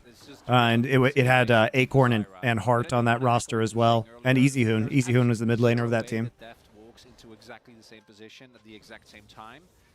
The setup with that blitz is always going to be something that really is going to have to be respected.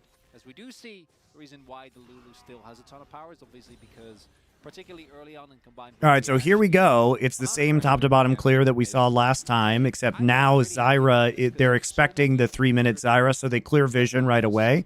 It's actually, he's 5 seconds faster this time, guys. Canyon is 5 seconds faster. And now it's super annoying. We didn't even talk about the comps. So Keen is on Udyr this game, even though we see the Jax again. So now, remember, Keen played a lot of Udyr in spring when Udyr was really broken. We haven't seen that much of it recently, but he's able just to bully right away and start proxying. And so now they didn't actually have Prio at the beginning of the game in the last one. And now basically it's just full aggro onto the map. I don't know why we're playing the Yone versus Corki matchup again. It just feels super bad. And so basically, Deft and Beryl can't push because this is so dangerous for them. Yeah, looks like KT kind of knew what was going on here. Still, they have to blow the heel as Beryl gets the flash off just in time. That rocket grab perfectly placed. Yeah, looks like... I mean, Beryl needs to flash the root, right? He needs to flash this. They have to blow the heel as Beryl... Because he took damage there. He could have done that better. Grab perfectly placed by Lehens. He's lucky the grab didn't get chained into the root. Like literally the root comes off cooldown just in time for him to flash. Like he's rooted and there's the root ending, the CC ending at the top here. That could have been worse, though. Actually, Lehens probably should have flashed for that, if we're being honest.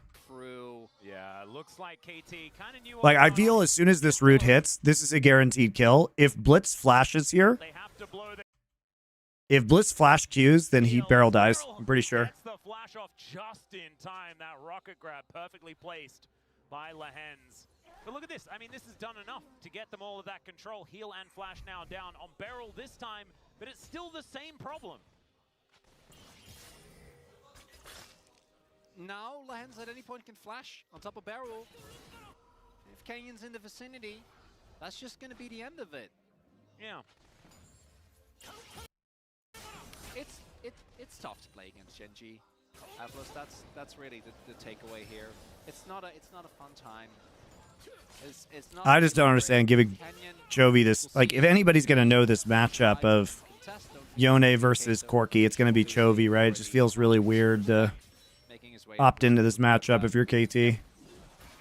So that's nice, but Canyon did force sums on the bot side of the map. Yeah, they don't have first blood this time, just yet. Not even actually making a play on Super Effect, not going to be the case. Makes sense with the... Yeah, the problem is now that you don't have sums on Lulu, you actually can't play aggressively at all. Because if you do, even in the 2v2, Blitz just flashes on you. So, what can you do? Now you just lose all your lanes. Now you have no pressure anywhere. And then look to see where to go next. Of course, as the Zyri just have a lot of time to think about where you want to go. They're faking recall. Because you just kill these camps so incredibly fast. He's going to get flashed on. Oh my god. And they hadn't backed. And he's not going to be able to heal. He does manage to get himself the shield. Think about where you want to go. Because you just kill these camps so incredibly. Guys. They literally just see Beryl walking into this brush because he's right next to a minion. What the fuck is this guy doing? He's gonna get hooked, and they hadn't backed.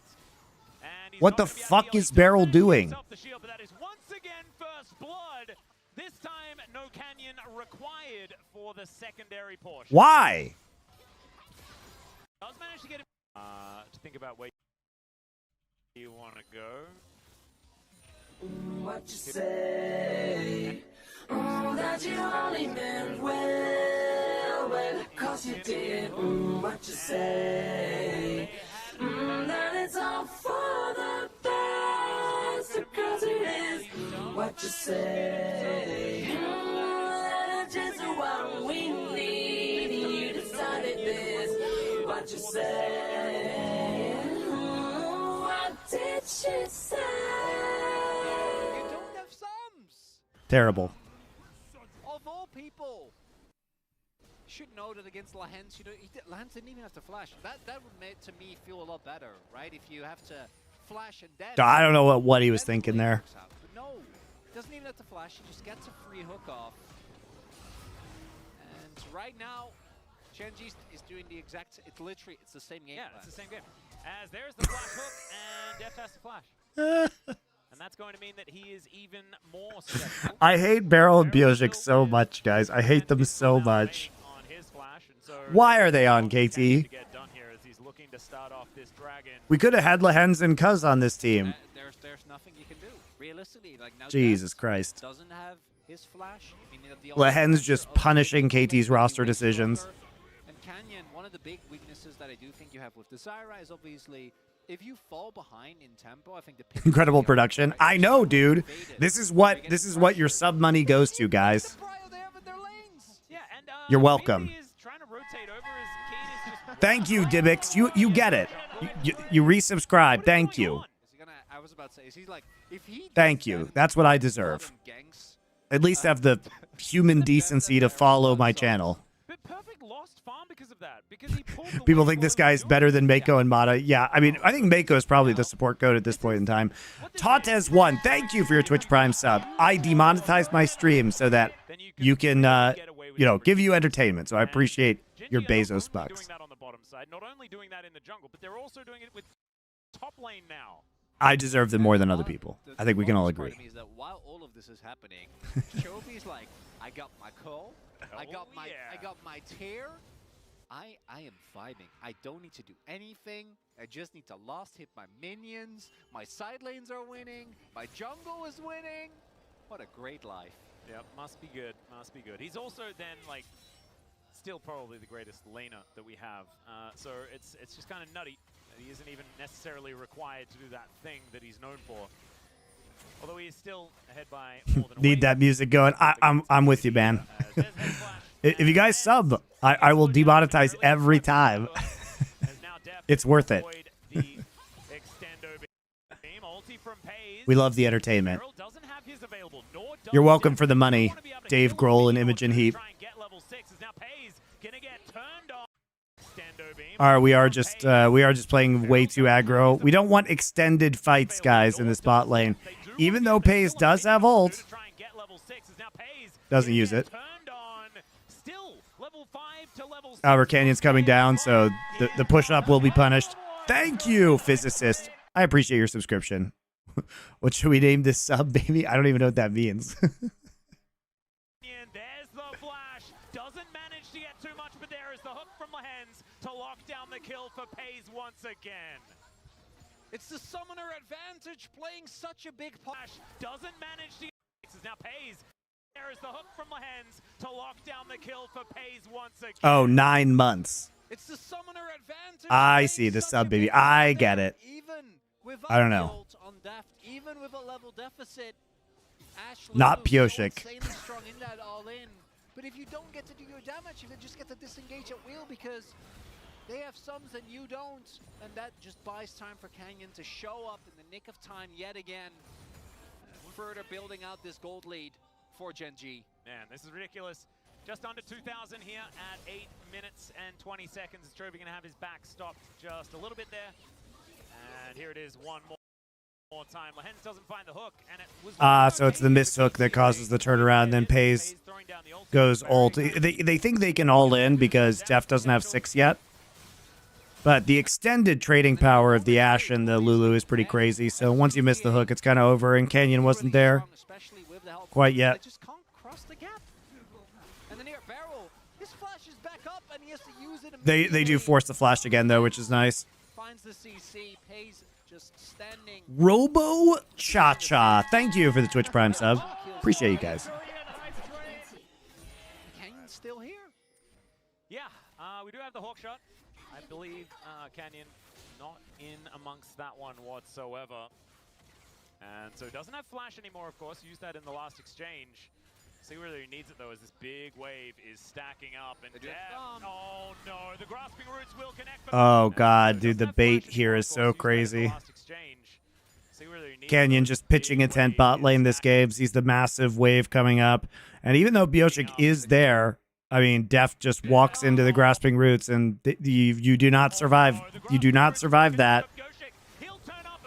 No flash. Oh, the hook. Very nice. The hook and the fist. Canyon gets that kill somehow. Canyon's plants steal the kill. It is looking absurdly difficult here in game number 2. Oh man, all right. Lens, can he find the hook? Oh my god. Pioshik still has flash though? Is the question, as Pioshik is going to Yeah. flash it, but still has to invest it. And Kane is still doing ridiculous things on the Edward other after the side. Thresh Prince, my favorite support champ. Very good. Genji, I mean, it's just a much cleaner I love Edward. than game one, right? What a fun time in League of Legends. The Edward Mad Life Thresh days. It hurts. It hurts watching. Even with Pioshik there. Yeah. For the counter gank, they made the read. Like they knew I it mean, was Def gonna was dead happen instantly eventually. because he walked too far forward and got hit by Zyra. This is because it starts with Def getting CC'd, right? Which makes if Def doesn't get CC'd, Yeah, it's really that Def's positioning was the issue there. they don't get the guaranteed ultimate from Zyra on top of him as well. KT is why I'm depressed in life. Just switch over to being a Gen G fan. I abandoned KT when they abandoned me by getting rid of Keen and Cuz and Lehens. I really liked last year's KT roster. Didn't have a summoner, so no way out for him. And then Lens here doesn't end up Aiming was whatever. They can get rid of him. Actually have to try to go for like a predict if Pioshik flashes. He was acceptable to get rid of. He might still get caught. I actually don't like how resource dependent aiming is. That Keen is just bullying Perfect, and there's not really anything that Perfect can do, right? This is just how the matchup should go if the Udyr plays to the highest level of aggression. Last year's KT roster was the ultimate razor cake, yeah. On the call, Mane coming for Murmana. But we like razor cakes here. Towards as well with the tier stacking, and yeah. I was razor caked by KT so many times. Spike. They're not even gonna need it. They're I know. 40k gold up again.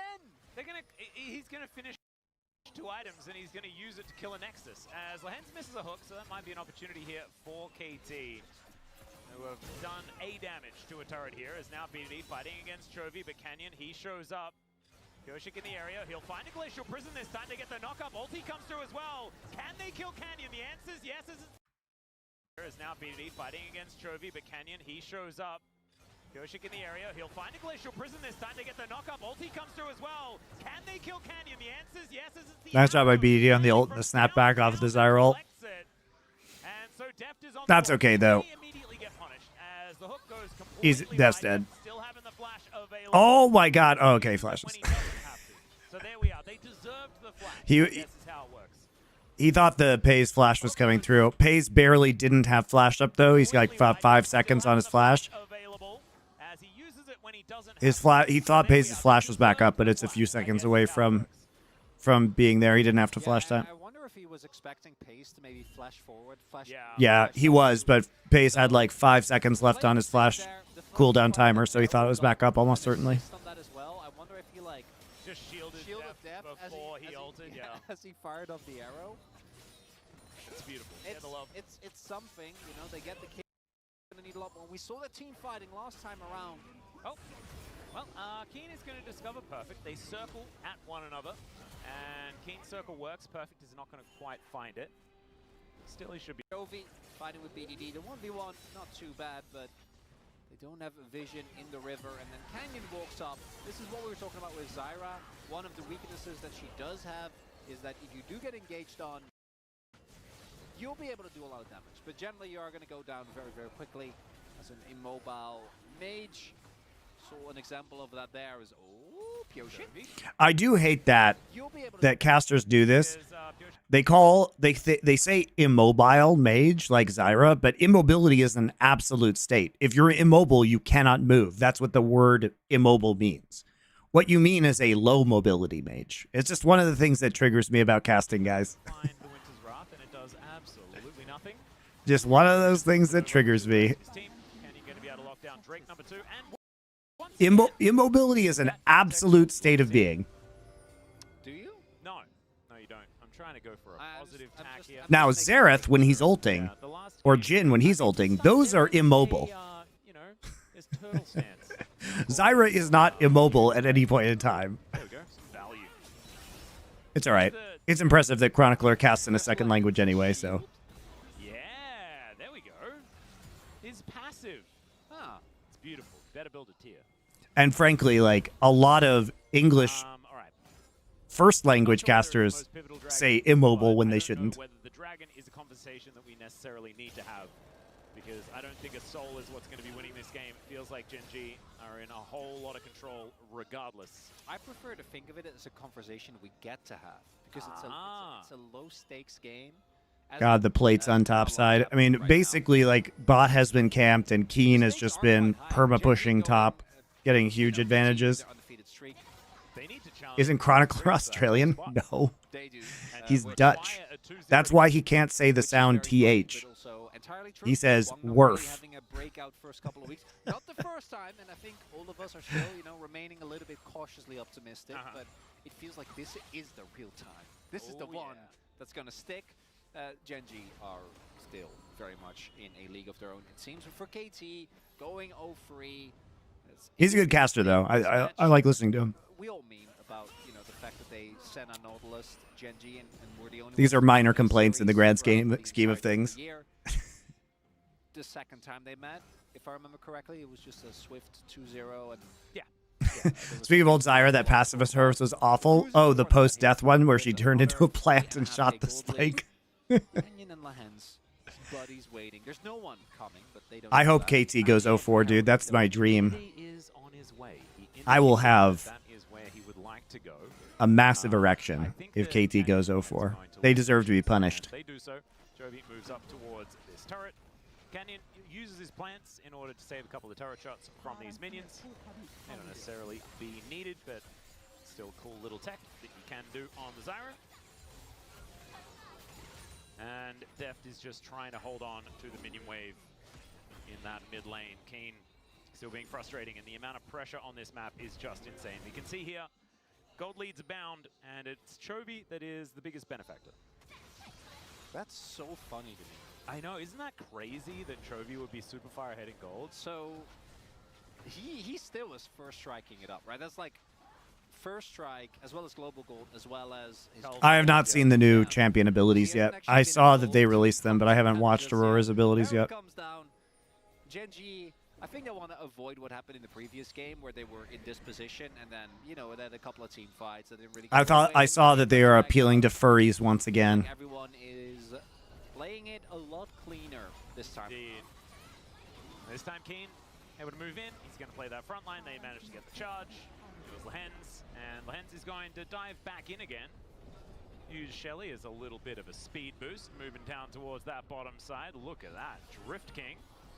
Clipping through the wall. Whoops. Lahen's? But it was very cool drifting Lahen's. Really nicely towards that bottom.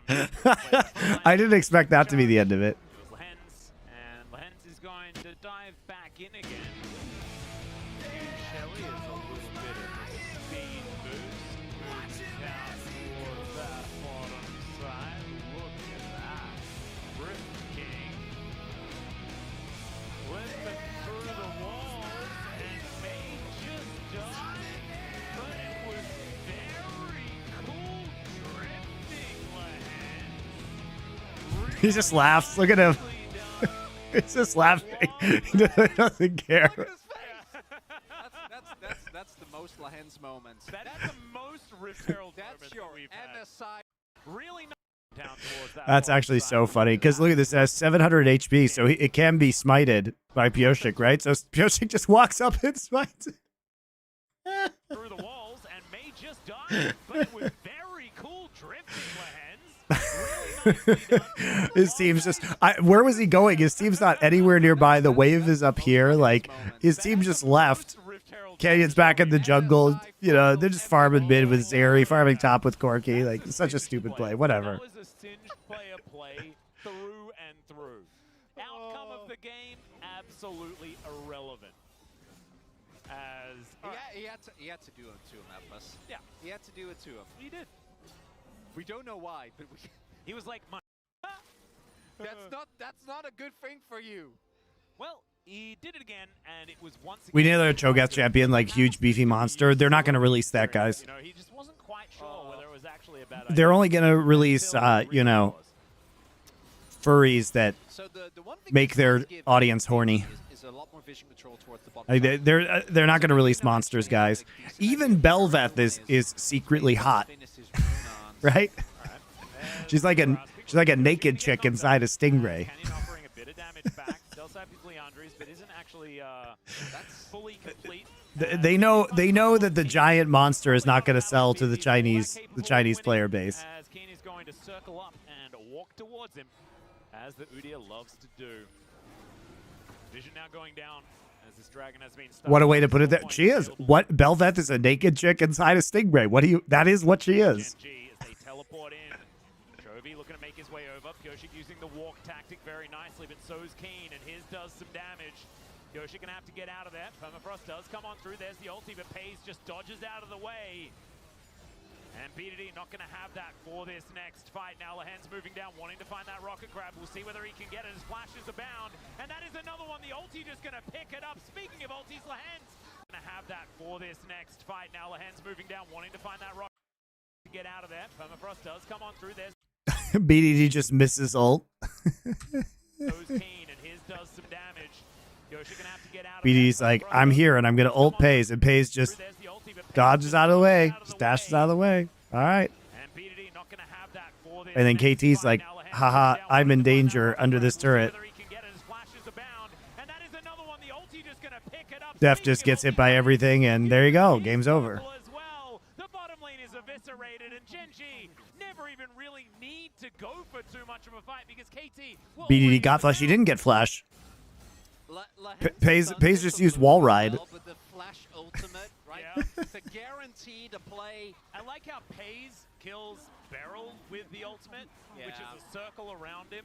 And then He did. BDD didn't flash, guys. can do that too and kills Def Or exactly the same way. he didn't get Pays' flash. Look here, so what happens is Perfect TP's in, and he's on a pretty deep flank, but like by the time Like, that's a wall ride. That is a very short Zeri wall ride that he uses to dodge because he's standing next to the wall. Because Pyosik got chunked earlier by Canyon and then takes more damage here.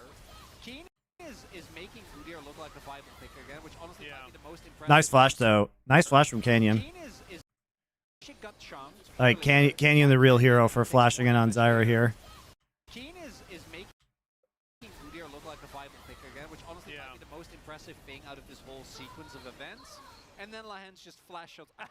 Here we go. This is the replay. I like how we get this replay. That's we have funny. to be watching here is he's concentrating. He's concentrating. He's like, wait a second.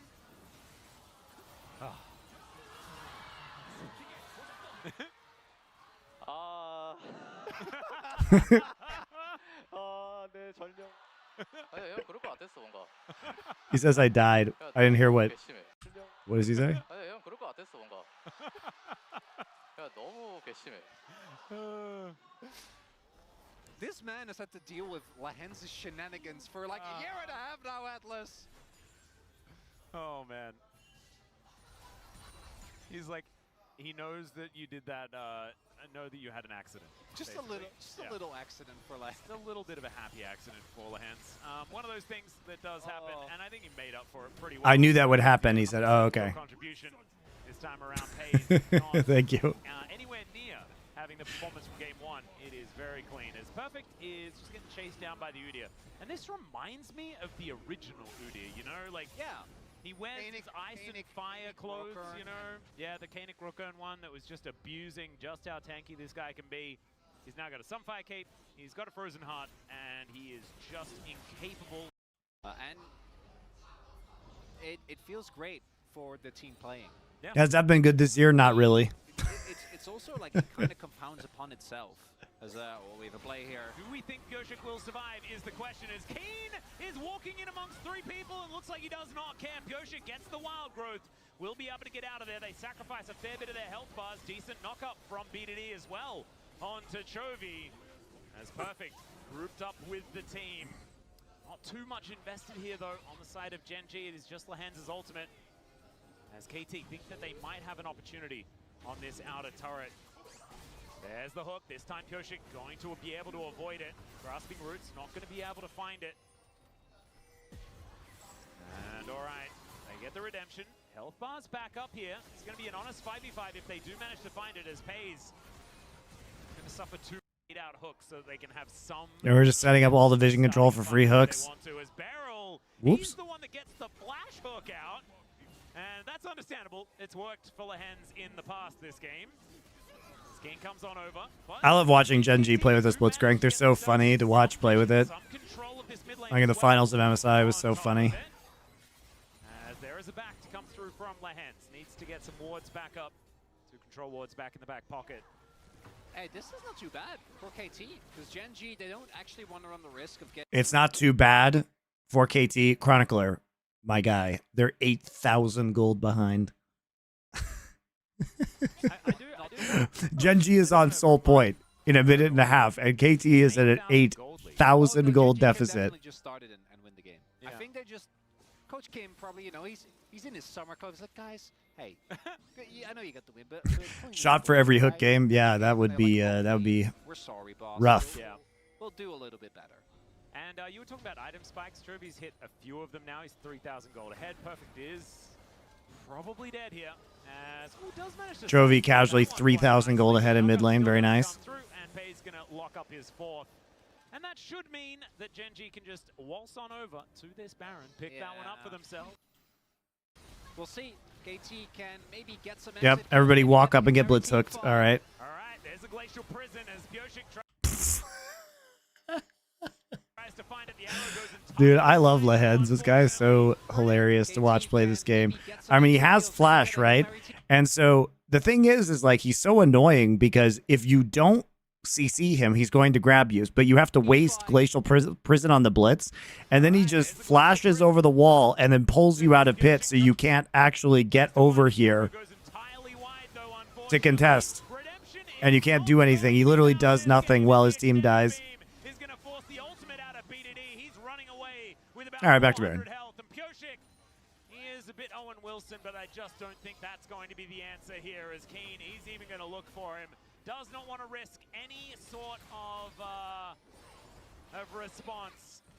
As Lehens over the wall, Chovy over the wall, and there is the hook. That's going to connect. Chovy's going to lock it up with a rocket, and so there it is.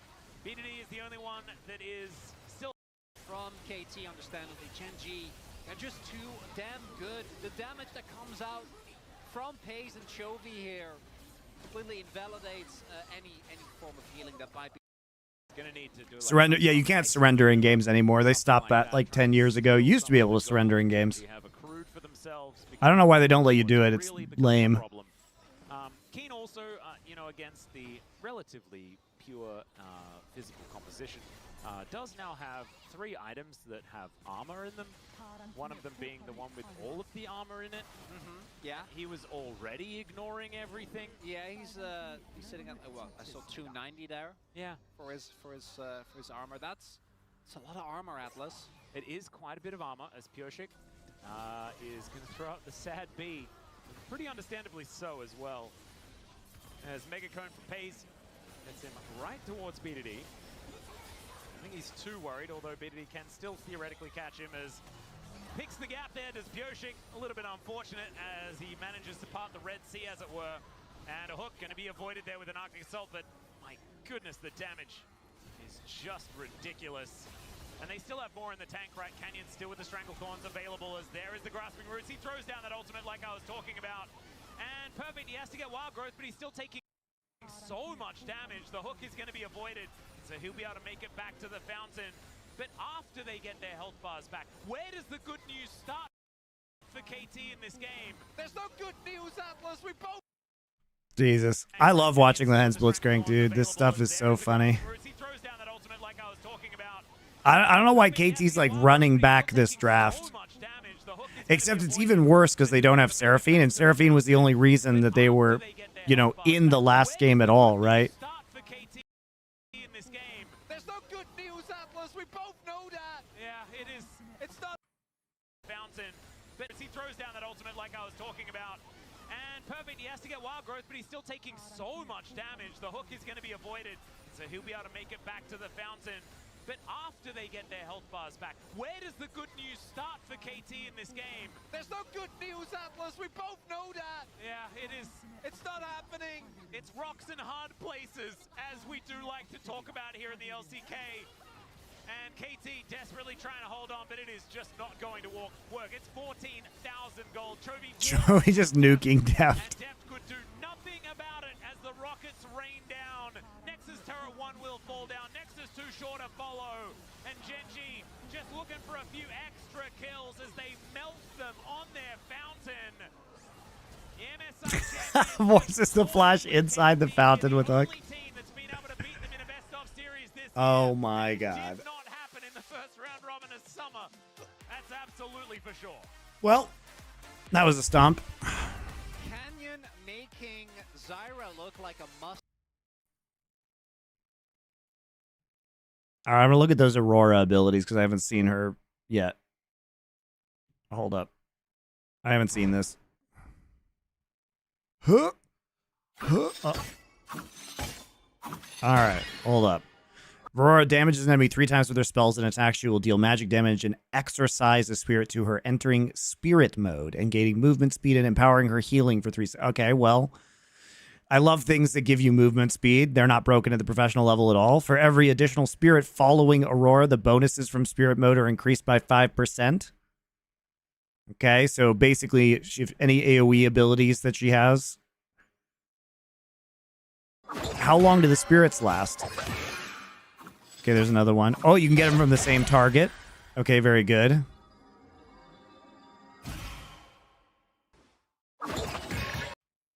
Fire a blast of cursed energy in a direction, dealing magic damage to enemies hit and marking them with spirit energy. Recast End the Curse, drawing back the spirit energy to herself, dealing magic damage to enemies pass through. An enemy 3 times. Does this mean champion? Or can she proc this off of minions? I guess she can proc it off of minions because she just got the spirit right there, right?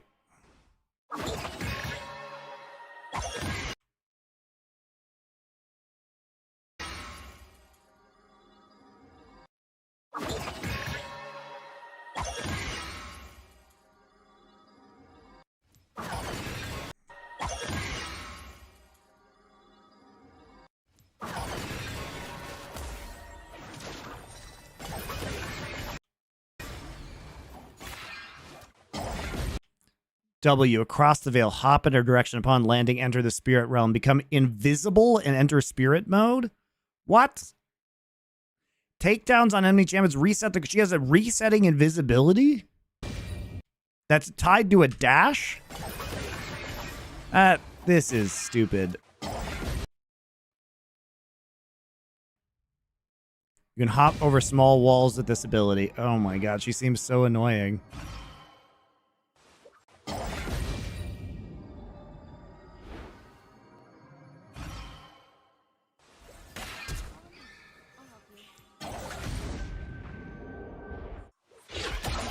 The Weirding. Send out a blast of spirit magic, dealing magic damage in an area. Okay, so she has CC as well. Very good. And she hops slight. So she has 2 abilities which go over walls. Okay, here's her ult. Send out a pulse of spirit energy that deals magic damage and slows enemies. The area merges with the spirit realm, granting Aurora an empowered spirit mode and allowing her to travel from one end of the area to the other. Enemies who try to cross this threshold will take magic damage to be slowed. Why does it say healing? Question, guys. Why does her passive empower her heal? What healing ability does she have? What's her healing? What's her healing?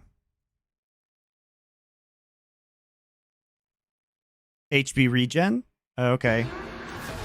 That's weird. I wonder why that passive exists like that. Her Q second toggle heals? It does? Okay. Oh, from the spirits. Oh. Or any healing she receives, I guess. That's true. Doesn't say that here. The spirits. Oh, okay. I guess it's confused me.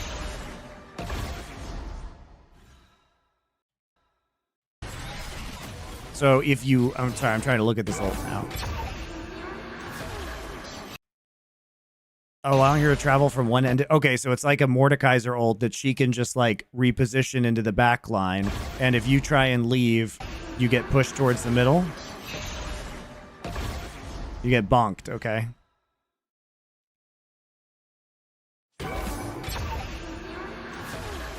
Okay, so that seems really annoying because she could just be invisible in there too.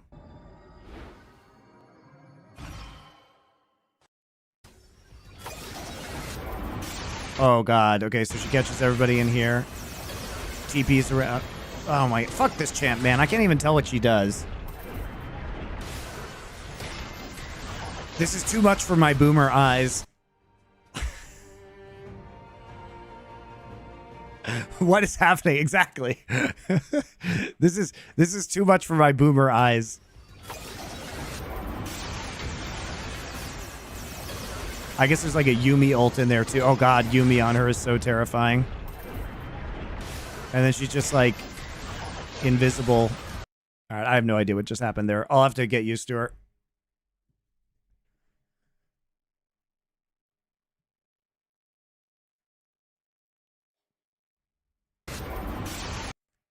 So I'm trying. She W's in here.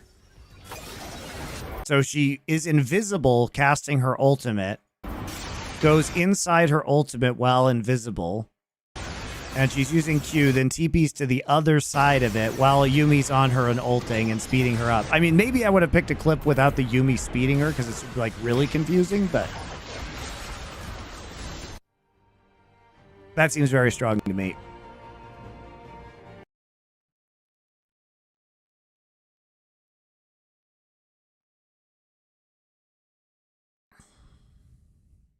All right, guys, I got to go. I will see you tomorrow. As a reminder, cooking stream will be next Thursday. I will decide on what to make and let you guys know.